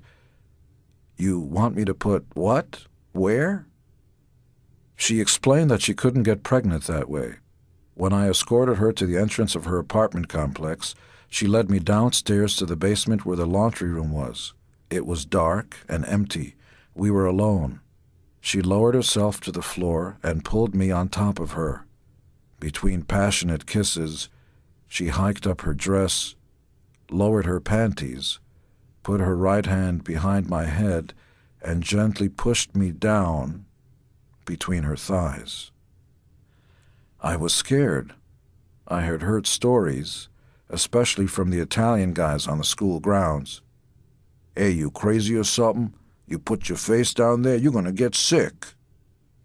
She immediately started moaning, and I became aroused like I never had. I thought she wanted me to kiss her there. I did. It sent her into further ecstasy, and then, as if a sign from heaven told me everything I needed to know, I heard a voice plead, "Oh, Gene, your tongue. Give me your tongue." I did. No sooner did I make contact with her than she went into violent convulsions, wrapped both her hands behind my head, and rammed her pelvis into my face. She squirmed her entire body and used my tongue like a hot knife through butter. Although the entire event sticks in my mind as having lasted a long time, it probably only took her 30 seconds to achieve orgasm. This was my baptism by fire. I owned her. She lay there on the basement floor in complete surrender. For the rest of my life, I would remember that early encounter and what I could do with my tongue. But it wasn't over, not yet. A few moments passed, and we talked a little as I lay beside her. While I was in mid-sentence, she reached over and put her right hand between my legs. She raised herself up, undid my jeans, and pulled them down, and immediately wrapped her mouth around me. Though I was barely conscious, I noticed that she held me with her left hand and was manipulating herself with the right. Sadly, this was to be the only encounter between us. She soon moved away, and if she hears this, I hope she remembers it fondly. I certainly do. I started having off-the-cuff conversations in school about my encounter. When I told one of the guys about it and stuck my tongue out to show him what I had done with it, he remarked how goddamn long it was. I never knew. I never thought it mattered. But when I started showing girls my length, they were clearly impressed. The tongue incident ushered in a whole new era in my love life. I had only just turned 14, but since I was tall, I kept being invited to Sweet 16 parties, even though I was a little younger. There were all these girls whose names I still remember. Belinda and Irene and Barbara and Andrea. They were the cool girls, the ones the guys wanted to go out with at night, and for some reason, they wanted me at their parties. Those parties were filled with the kinds of things I had never seen before, turning down the lights and playing records and spin the bottle. There was also slow dancing. Irene, I think, was the first girl who picked me to dance. It was ladies' choice, and we were moving together, and the lights were down, and everybody started kissing. Then all of a sudden, she stuck her tongue in my mouth. I thought I was going to throw up or drop dead. And then while she was sticking her tongue in my mouth, she took my hands and moved them down below her waist. I had a queasy feeling, that same tingly feeling I had from the girl jumping rope, but stronger. Then I got the hang of it, and I stuck my tongue into her mouth, and all of a sudden she started moaning. Then the song ended, we parted, then everybody went over to the table to have chips. While I was thinking over what had just happened, 2 other girls came up and asked me to dance. I didn't have a clue what was going on, but apparently word had gotten around that I knew what I was doing, and they wanted to try having me stick my tongue in their mouths too. The seeds of what would later be Kiss were all planted during this period. Television, the Beatles, superheroes, science fiction, girls. Everything about America was coalescing in my mind. Being in a band also opened up certain social situations. For example, I didn't know what a country club was. We were still relatively poor. But in the summer, my next band, the Long Island Sounds, got invited to play at various country clubs around the area. We walked into these places and we were amazed. Everyone there was being served. They had drinks that they took with them into the swimming pool. They drove nice cars. After one of the dances, a girl invited me to come back the following Saturday for a swim date. I came back happily, and the 2 of us went swimming, which was really just an excuse for making out in the pool. Our heads were above the water, but our bodies were underwater, and we were hugging and necking and kissing. Her parents were nearby, but they couldn't see us, or pretended that they couldn't. I must have been nervous because in the middle of this I felt as though I had to let out some gas. In fact, a major amount of gas. I thought I was pretty sophisticated, and that I could do it so that it would come out silent. In class, at least, I never let a raspberry go full steam. I finagled the cheeks left and right, and kind of squirmed for the sake of subtlety. In the pool, I figured that it was even easier, but for some reason logic escaped me, and it didn't occur to me that the gas would rise. All of a sudden, like the creature from the Black Lagoon, the water started bubbling. There was a huge noise, and the beast emerged. The girl untangled herself from me and swam away. I never saw her again. When I wasn't in New York, I was in New Jersey. By that I mean that during the summers my mother sent me off to summer camp. She had started doing better and had managed to save a bit of money. And one summer she announced that I was going off to Surprise Lake Camp. The big surprise at Surprise Lake was that there was no lake, just this little pond. I stayed there for 3 weeks, which seemed like an eternity, mainly because there was no television.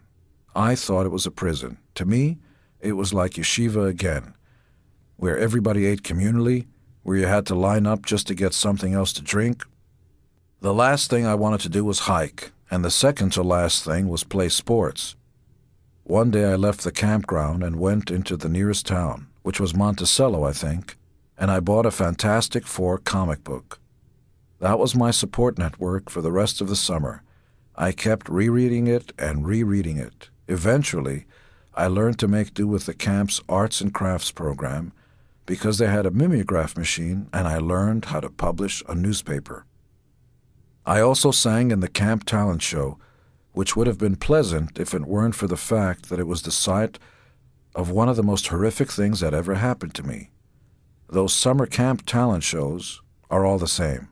Someone tap dances, someone else juggles, a group of people form a choir. I had some kind of singing group, and we were on stage. And since it was in the middle of the summer, the bugs were everywhere, more so because there were spotlights on stage. Right at my moment in the show, the rest of the stage went black. I was in the spotlight by myself. I opened my mouth to take a deep breath, and I swallowed a giant moth that died violently, squirming all the way down my throat. I couldn't wait to get back to my bunk and read the Fantastic Four comic book again. Camp was the first place I became aware that the world also had homosexuals. They were public latrines where everybody would line up and then do their business. There were no walls between the boys, just this trough. Next to me was a guy who I think might have been my age. He kept looking over at me and my member and asking what bunk I was in and commenting on this and that and asking me if I wanted to come over to his bunk. I said, "Do you have any comic books?" This took him aback a bit. He didn't have comic books, he said, but he was there. "Well," I said, "I don't want to go if you don't like comic books, unless you know where I can get some TV." This totally threw him. "TV? Why?" "Because I want to watch Superman," I said. This was a classic example of miscommunication. He was trying to pick me up, and I was trying to watch TV and read the Fantastic Four. Even though I was playing music at home and at camp, in Queens and all around Long Island, it didn't occur to me that I might be able to make a career out of being in a rock band. I had always worked, making deliveries or in the butcher store, and I saved like a madman. I never spent a dime on anything. I took great pride in the wad of cash I had accumulated, so I was never afraid of finding a job or making money. I knew how to do that. But as the band began to take up more of my time, it seemed like I might be able to find some way to make a go of it professionally. To make sure I didn't do anything stupid, Mom agreed to let me pursue my band, or whatever else I wanted, as long as I had something to fall back on. She told me I would need to go to college and get some kind of degree, in case my other plans didn't work out. It never occurred to me to challenge this condition. My mother's approval was extremely important. She was the reason I never smoked or drank or got high. Not when I was a teenager, not to this day. Because of her horrible experiences in the concentration camps of Germany, I was always very clear on the fact that I didn't have the right to break her heart. She had suffered enough. As a result, I had always tried really hard in whatever I did to never embarrass her or in any other way hurt her. She gave me life. The least I could do to repay her was to give her happiness.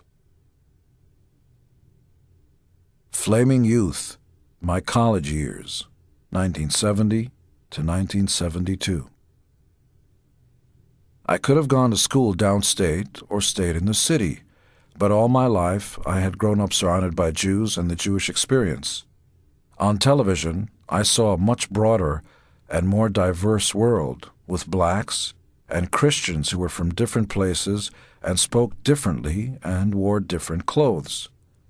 Up until that point, I hadn't been out of Israel and New York, except for my brief trips to summer camp, and everyone there was Jewish too.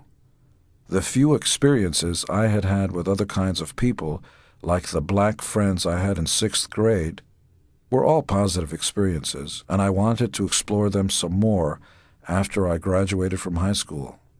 I packed up and went upstate to South Fallsburg, New York, where I attended Sullivan County Community College. When I got to Sullivan County, I made sure that both my roommates there were black. My mother was scared something would happen to me, not because they were black exactly, but because she had lived through the Holocaust, where she had almost been wiped off the face of the earth. Anyone from the outside was a threat to her. She tried to strong-arm me. She said that if I didn't move out, she would disown me. Eventually she came upstate, and we had a heart-to-heart conversation. "Mom," I said, "I know you love me. I know you're trying to protect me and do what's best for me, but I have to try to figure this out on my own." It wasn't easy for her, but she let me go my own way. Once I was there at college, I tried to confront my own racism, or what there might be of it, by seeing whether I could live with these two guys. Were they any different just because they were black? The three of us got along fine. We played records for each other, we hung out together, and we ate together. There was a difference culturally. Some of it was in the speech. I couldn't quite understand some of the patois, and some of their cool references were completely alien to me. One of the guy's friends, actually, made money, he said, by being a gigolo. This seemed bizarre to me. Women paying for men? South Fallsburg was a tiny community. The entire town had 10 streets in all, and the school was the center. Primarily, it was a hotel and culinary school where people came from all over the world to learn to cook and run restaurant kitchens. I went up there to get a liberal arts education and to get away from my Jewish roots. I ended up smack dab in the middle of the Jewish mountains, the Catskills. I wound up being a lifeguard at the Pines Hotel during the summer. I had learned to swim and gotten my swimming credentials at Surprise Lake. When I then took the test to become a lifeguard, the Pines Hotel hired me. That was the place where I had my first sexual escapades, in which I actually took the bull by the horns. There was a black maid who cleaned all the rooms, including the rooms of the staff who worked at the hotel. We had these little rooms, just big enough to fit a bed and a sink in. One day, I was leaving my room and she was saying, "Okay, are you ready? I need to clean up the room." As we brushed past each other, I got aroused and closed the door behind me. She didn't object. She was young enough, but older than I was. I have always had respect for a clean room, never more so than that day. Being a lifeguard was a job, and I assumed it was an easy job. In an Olympic-sized swimming pool, you're never going to have to save anybody, right? Wrong. One day I was sitting by the pool, watching over the place, and this classic Jewish couple came along. She about 300 pounds, he about 100 pounds, she torturing him verbally, he barely alive. To me, they might as well have been 100 years old, although they were probably in their 40s. She decided to take a dip. All the way in, walking toward the pool, she was talking her head off to him. Talking. He wasn't even looking at her. I'm sure he had heard it all before, 1,000,000 times. She dove into the deep end of the pool and promptly sank to the bottom. I looked up at him, thinking, please God, make him dive in and get his wife. But he didn't move a muscle. Nothing. I had to jump up, get in there, get her up, and stick my hip under her, which is a kind of life-saving method. She was fighting me every step of the way. Even when I got her to the side of the pool and tried to hoist her up, I thought, okay, he's going to come over and help me hoist this 300-pound whale up out of the pool. But he did nothing. When she finally got up, with the help of other people, she went and lay down next to him on the recliner. She didn't look at him. She didn't verbally abuse him about not helping her. They both just stayed there quietly staring ahead. I thought it was the most bizarre thing I had ever seen. He didn't lift a finger to save her, and she didn't berate him for not saving her. That's marriage for you.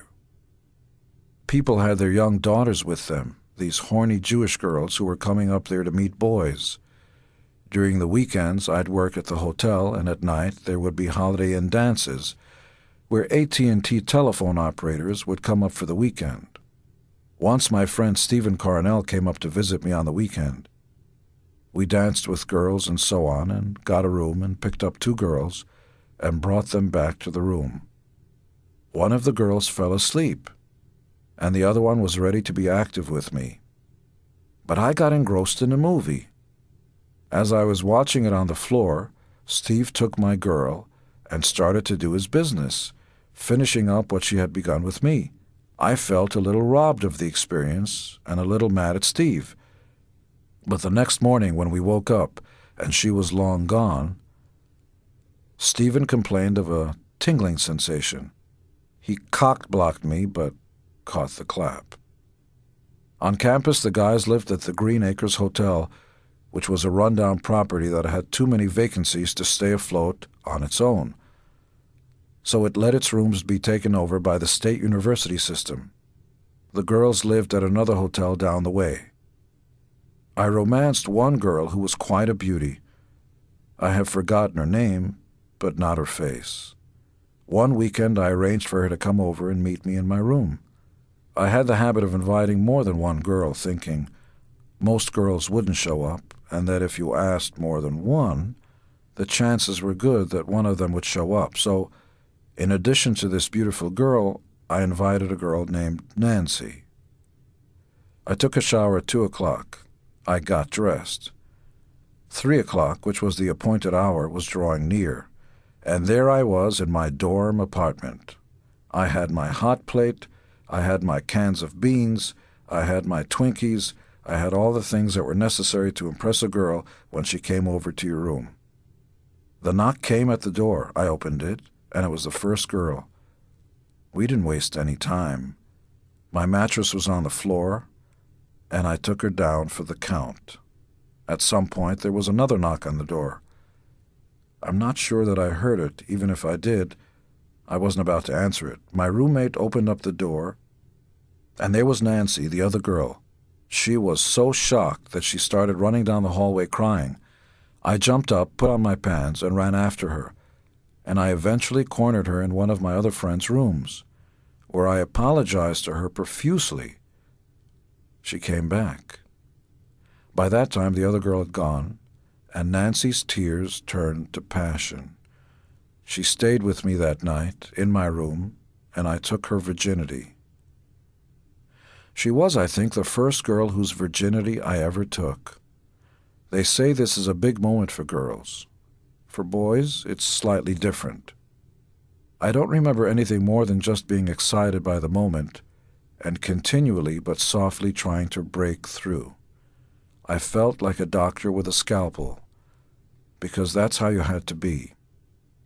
Later that night, I got up to go to the bathroom, flipped on the light, and almost had a heart attack, because there was blood all over the sheets. I wasn't prepared for that.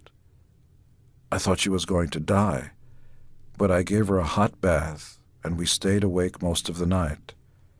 The next day was a Sunday, and we basically just cuddled and watched TV. This initial drama turned into a relationship, and we would meet in the afternoons. She started thinking of me as her boyfriend, and I didn't do anything to discourage her. But I have to say that even when I was seeing her, I dilly-dallied. I took a theology class with an Episcopalian clergyman. I was a theology major. And one day his college-aged daughter came to visit him and attended his class. I was eyeing her throughout the session, and afterward I immediately cornered her and asked her how long she was visiting. "Just for the week," she said. "Do you want to meet me tonight?" I said. That evening she picked me up in a truck. We drove out into the cornfields and had each other. But these were side projects. I still had an emotional urge to go back to my girlfriend, and so I did. When summer came along, I decided to stay upstate instead of going back to New York City, and I started working at Zakarin Brothers, which was a hotel supplies warehouse. I was a gopher for the manager. I was still with Nancy, and she and I moved into an apartment right next door to Zakarin Brothers. We lived in the same apartment building as her best friend Maria and her boyfriend, who was a chef. Between all the cakes he baked and brought home every day and the food that Nancy made for me, I ballooned up to 220 pounds. My average day went something like this: wake up, eat some cake for breakfast, go next door to work, make some money, come home for lunch, repeat until satisfied. During the weekends, I would play with my band, Bullfrog Beer. It was a great time. Around us, things were in turmoil. The country was being torn apart at the seams. But I have to say it didn't affect me too much. Vietnam wasn't a factor. I saw more of it on TV than I ever encountered in life. Every once in a while, the school would be closed, and people would be marching up and down the street. I never marched with them. I always wanted to go to school because I had taken out a bank loan. I thought they were preventing me from going. Besides, I didn't feel that most of the marchers had it in their hearts politically. Protest was more of a social event, and most of the hippies were just rich white kids who didn't want to work for a living. College was a great experience. My musical career was coming along. My experience with women was proceeding to my liking. But when I got my associate bachelor's degree and my time at Sullivan County ended, I moved back to New York City, back in with my mother, and then went to school at Richmond College in Staten Island, which was part of the New York City University system. I was finishing up my education, getting my degree, which was part of my deal with my mother, but in my heart, I was planning how to make it in a rock band.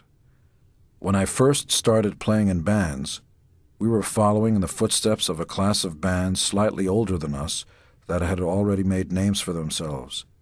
Billy Joel's first band, the Hassles, were already local heroes, and I was aware of them. I was aware of the Pigeons, who would later become Vanilla Fudge. I was aware of Aesop's Fables and the Vagrants.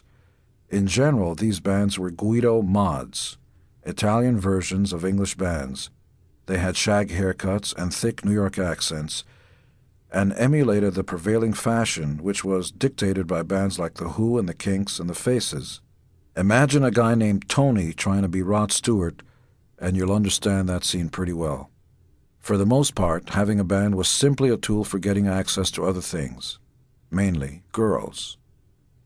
Still, I was lucky in that I was in bands with friends who were obsessive record collectors. Stephen, for example, bought records like crazy, and he listened to everything from the Ventures to obscure British invasion bands to Mitch Ryder and the Detroit Wheels. Around that time, in the middle of 1970, I met Paul Stanley. He wasn't Paul Stanley yet, but Stanley Eisen, and he was circulating around the New York rock scene at the same time I was, trying to make a name for himself as a guitarist and a songwriter. He had even played in a band with Stephen Carnell. We were on parallel tracks, and for a long time we operated independently of each other. I was playing in bands as a bassist. I had picked up the bass when playing for the Long Island Sounds in high school. Everyone else wanted to play guitar, so I thought it would be a good idea to play something different, set myself off from the rest. I was trying to get gigs and write songs, and he was trying to do the same thing. Our parallel tracks even intersected although we didn't learn about it until much later. For example, at one point I came down from upstate because I needed to replace a guitarist for a band I had there, and I went to see Stephen Carnell in Washington Heights. There was another guy there named Stanley Eisen, and Steve told me that the two of them were putting together a band called Uncle Joe, with 2 guitar players and a drummer. At another point, after Wicked Lester was up and running, I placed an ad for a guitarist to play on some demo recordings. This same guy, Stanley Eisen, who would later become Paul Stanley, was one of the guitarists who answered that ad. I didn't make the connection, though. Finally, the two of us met. Brooke Ostrander, Tony Zarella, Stephen Carnell, and I were starting to rehearse, and Paul walked in. Paul came in from a traditional middle-class Jewish background. His family also lived in Queens, where his father worked for a furniture company.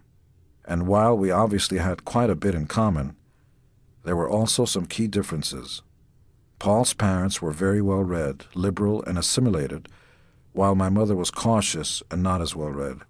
In some ways, Paul's family was more like the families of the cousins I stayed with when I came to the United States. I'd like to say that Paul and I hit it off instantly, that a flash of inspiration passed between us, containing the seeds of what would eventually become the Kiss empire. But the truth of the matter is that when we first met in upstate New York, Paul didn't like me at all. He thought I was abrasive. I think it had something to do with the fact that after we shook hands, I looked at him straight in the face and said, "Oh, so you write songs? Let's hear them." I certainly made no attempt to be confrontational, but he got that impression. He got this expression on his face like, "Who's this guy think he is?" Paul and I have known each other now for 30 years. He has been the brother I never had. So it's somewhat difficult to remember that first meeting. But I can see how my manner may have been a bit off-putting. My enthusiasm sometimes comes off as a kind of arrogance, and I can see why he might have perceived me that way. I didn't have a father or a father figure or a big brother, so the only one I was ever able to turn to for inspiration was myself, or when I wasn't able to generate it, to Superman or King Kong. In a lot of ways, I was delusional, and still am. I am one of those few guys who can look in a mirror and believe I am better looking than I actually am. This has always been the case. As a result of this delusional self-confidence, when I got dumped by girls, it meant nothing. I would think, "She doesn't understand," and go on to the next girl. Being relentless has its rewards. Every time I would succeed, I would think, "See, I'm right." What accounts for this? Perhaps it's because I was an only child. Perhaps it's a result of my mother always being there and always saying the things that parents are supposed to say. She had survived so much hardship in the concentration camps that when she had me, she spent every minute of her time telling me the things that children should hear. You can be anything you want to be. You're better than everybody else. Don't let people outside get to you. When my mother would answer the phone and I was in the bathroom, it was, "The king can't come to the phone. He's on the throne." I guess you could say she spoiled me. While this was great for me, it wasn't always great for the people who met me. They didn't know what to take with a grain of salt and a sense of humor. As I quickly learned after Paul joined Wicked Lester, he wasn't so different from me. Immediately, he started hanging out with the rest of us, trying to write songs and push us up the ladder of local bands. But there was some tension in the band, particularly between Paul and Steve. They didn't get along, and I couldn't understand why. One day at his house, Steve turned around to Paul and said, "Who the hell do you think you are? Do you think you have some kind of aura around you?" And Paul said, "Yeah, I do think that I have an aura around me." So call it whatever you want, ego, aura. I think you have to have a screw loose to do this, to be in the rock star business. Look at nature.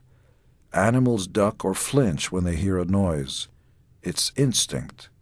But there's always one animal that holds its ground, and raises itself up to its full height. You see this with little dogs that bark at larger animals. Either this dog is out of its mind, or it thinks it's a much bigger dog than it is. You think the dog is crazy, but you also admire it for being fearless.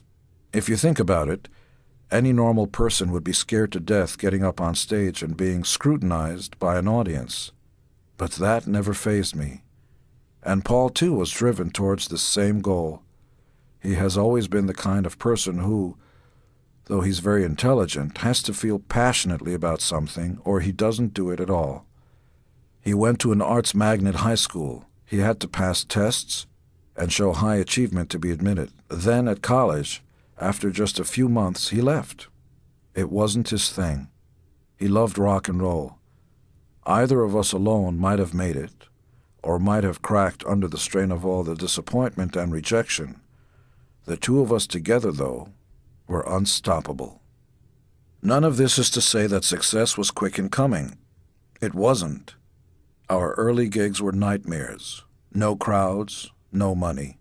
I remember one show at the Richmond College Armory. It was a dance, but nobody came. It rained nonstop and leaked through the roof. Paul caught the crabs from a dirty mattress on the floor. Another time we played a Jewish B'nai B'rith in New Jersey. We rented a milk truck and had to drive for hours just to be incidental music in the background while all these Jewish American princesses walked around showing off their new dresses.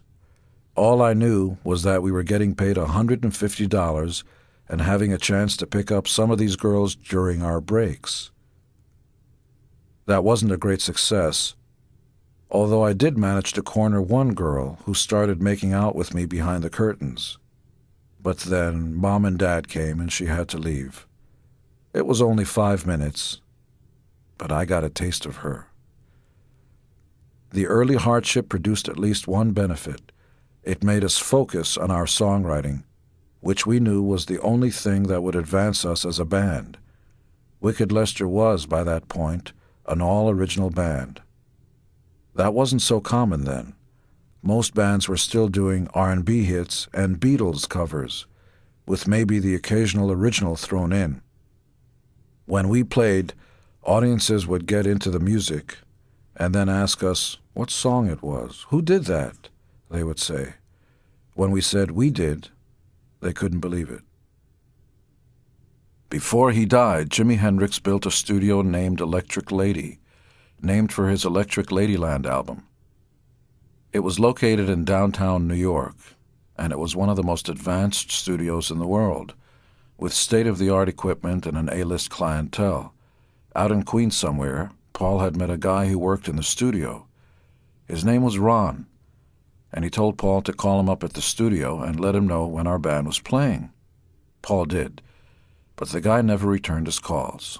Frustrated, Paul put in a more aggressive call, told the secretary that he had been calling Ron, and that if Ron didn't call him back, his band was going to have to dissolve, and the blood would be on Ron's hands. As it turned out, the Ron that was getting all these messages wasn't the Ron that Paul had met at all, but rather Ron Johnson, who ran the studio. When we got him on the phone, we figured it was an opportunity we couldn't miss. "We have this band," we said, "and we're really good, and you should come down and see." He did, and he said that we had the most potential of any band he had seen since Three Dog Night, which was a big deal at the time. At that point, I was working at the Puerto Rican Interagency Council by day and then going to work as a checkout guy at a deli on Fifth Avenue around Union Square. Ron Johnson decided that he wanted to do some demos for Wicked Lester, but he wasn't quite ready for us. Paul and I hung out in the studio and did some session work. We sang background vocals on an album by Lynn Christopher and other people who actually were making records. We did demo work and got some real hands-on experience. We learned how to work a microphone and a multi-track recorder and so on. After a few months, Ron Johnson made good on his promise and started recording Wicked Lester with the hopes of shopping a demo to record labels. He liked our songs. He liked our look. He believed in us. Despite our brief apprenticeship, we were completely oblivious to the process of making a record. We didn't know a thing. We spent 15-hour sessions at the studio with barely any sleep, and at the same time we had to keep going to work or to school. But somehow we got through it. It's a miracle that we did, because we made every mistake you could imagine. When you're recording a song, you punch in the vocal track only so that you can lay down the vocal track without affecting the rest of the song. The engineer who was on duty that night instead pressed a button that recorded over everything: the drums, the guitars, the bass. After we finished with the vocal, he came and told us that we had to re-record the whole song. It was also our introduction to the soap opera of the music world. One of the other engineers on the session was married, but he was seeing a very exciting blonde on the side. She was always in the studio. One day, the wife showed up, and she and the blonde proceeded to tear each other's hair out. The poor engineer was in the middle, being pummeled by both sides. Everything was dramatic, bigger than life. Another time we were downstairs getting ready to record, and a stunning woman walked by.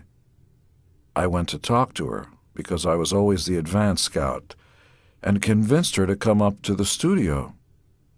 Once we got there, she got right down to business. Before we knew it, she was servicing the entire band at once. This is something we had never seen except on sexy videos. Mistresses and wives and catfighting and groupies crowding into the studio. Paul and I never left the Electric Lady.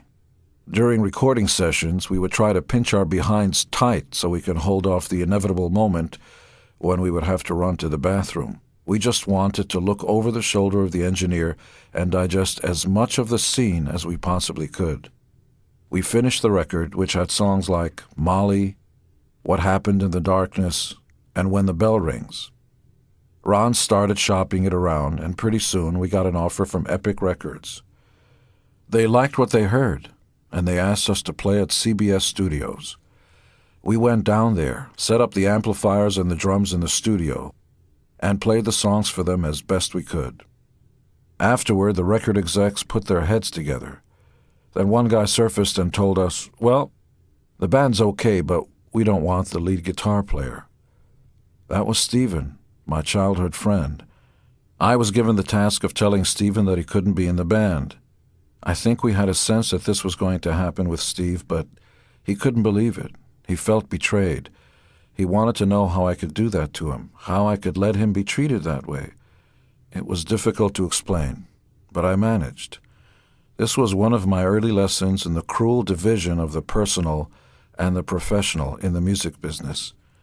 Stephen and I remained friends after that, but it wasn't quite the same.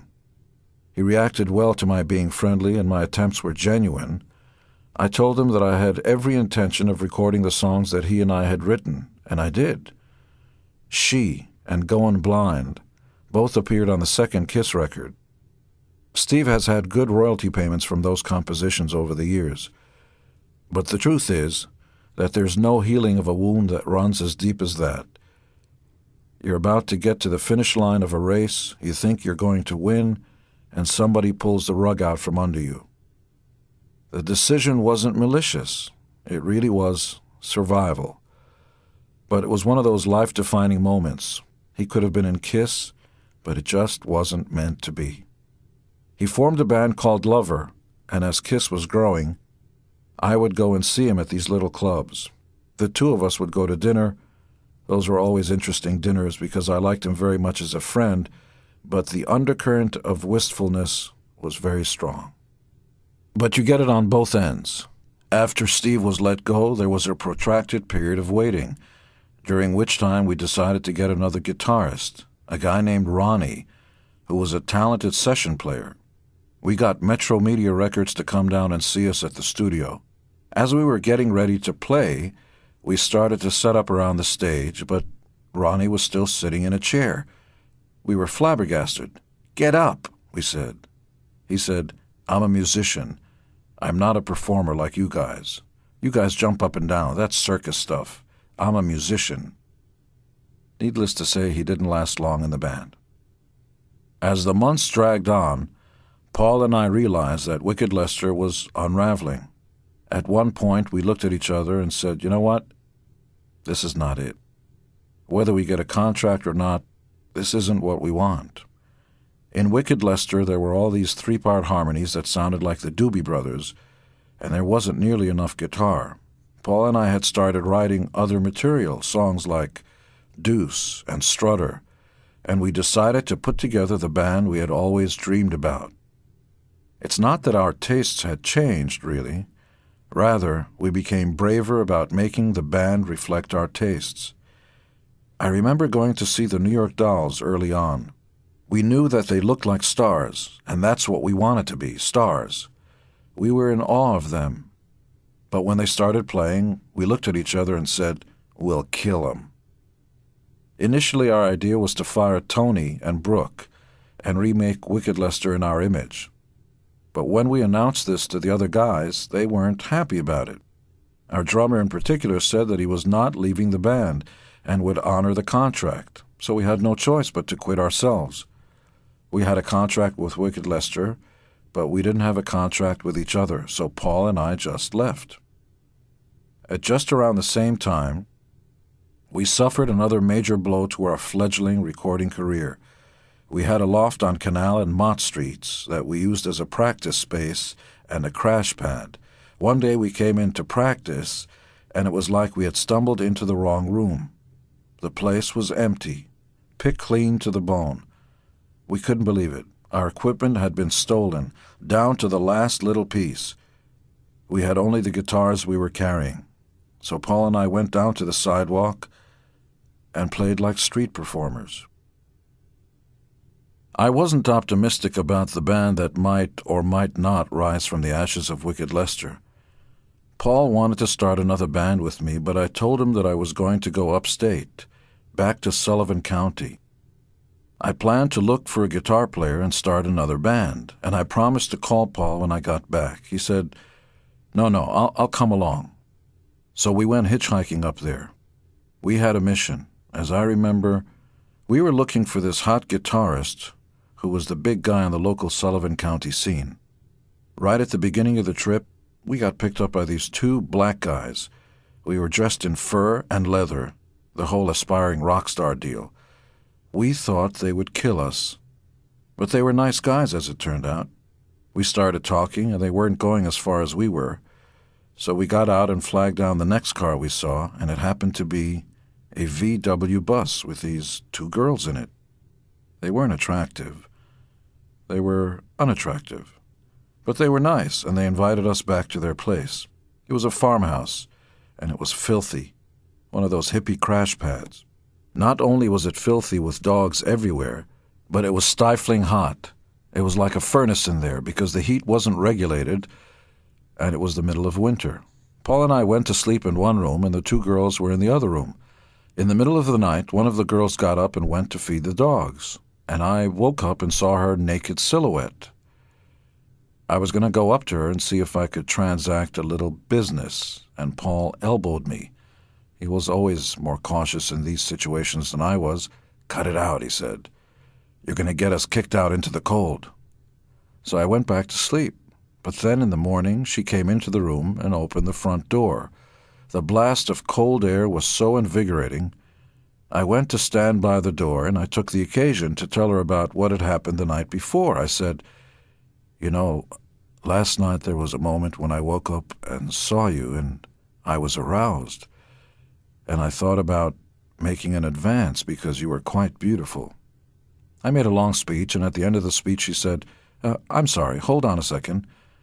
She reached into her bag and pulled out a hearing aid and put it in her ear. I had to repeat this whole long speech a second time, just as flowery as the first. At the end of it, she looked at me, and I was afraid that she was going to tell me that she hadn't turned the hearing aid on, but instead she said, "Oh, you want to fuck?" I did. So we went out to the barn, and we lay down on some blankets, and we began to get acquainted. But her hearing aid was on, and every time my head came near hers, I heard feedback noise from the hearing aid. It scared the pants off me at first. Actually, they were already off, but it was incredibly disconcerting. Eventually, I got used to it. We never found the hot guitarist in Sullivan County. It didn't really matter. The trip was like a rite of passage, a way for Paul and me to bond and to reassert our devotion to creating the best band imaginable. What began to rise to the top, ironically, wasn't the musical aspect of the band, but the entire package, the showmanship, the costumes, the hair, and so on. We were not wearing makeup yet, but we were heading in that direction, thanks in part to this unshakable faith, on both our parts, that this was the right way to get noticed in the rock world. Glam rock hadn't hit yet, and rock music was still mostly the province of hippies, guys in jeans and girls with long hair. How you looked wasn't as important as the music you made and the way you felt about each other. We didn't buy into that. I still remembered the first thing that struck me about the Beatles when I saw them on Ed Sullivan, and it wasn't their music. It was the way they looked, perfectly coordinated, cooler than cool. They looked like a band. Even in Wicked Lester, the entire band toyed around with the more theatrical models of rock and roll. Stephen drew some sketches of the different personalities that we imagined for ourselves. Brooke was going to wear an Undertaker's hat. Paul was going to dress up as a gambler with a cowboy hat and twin guns and so on. I was going to dress up like a caveman and drag my bass behind me. Stephen was going to be an angel with wings. After he sketched out the plan, he actually went ahead and built his costume.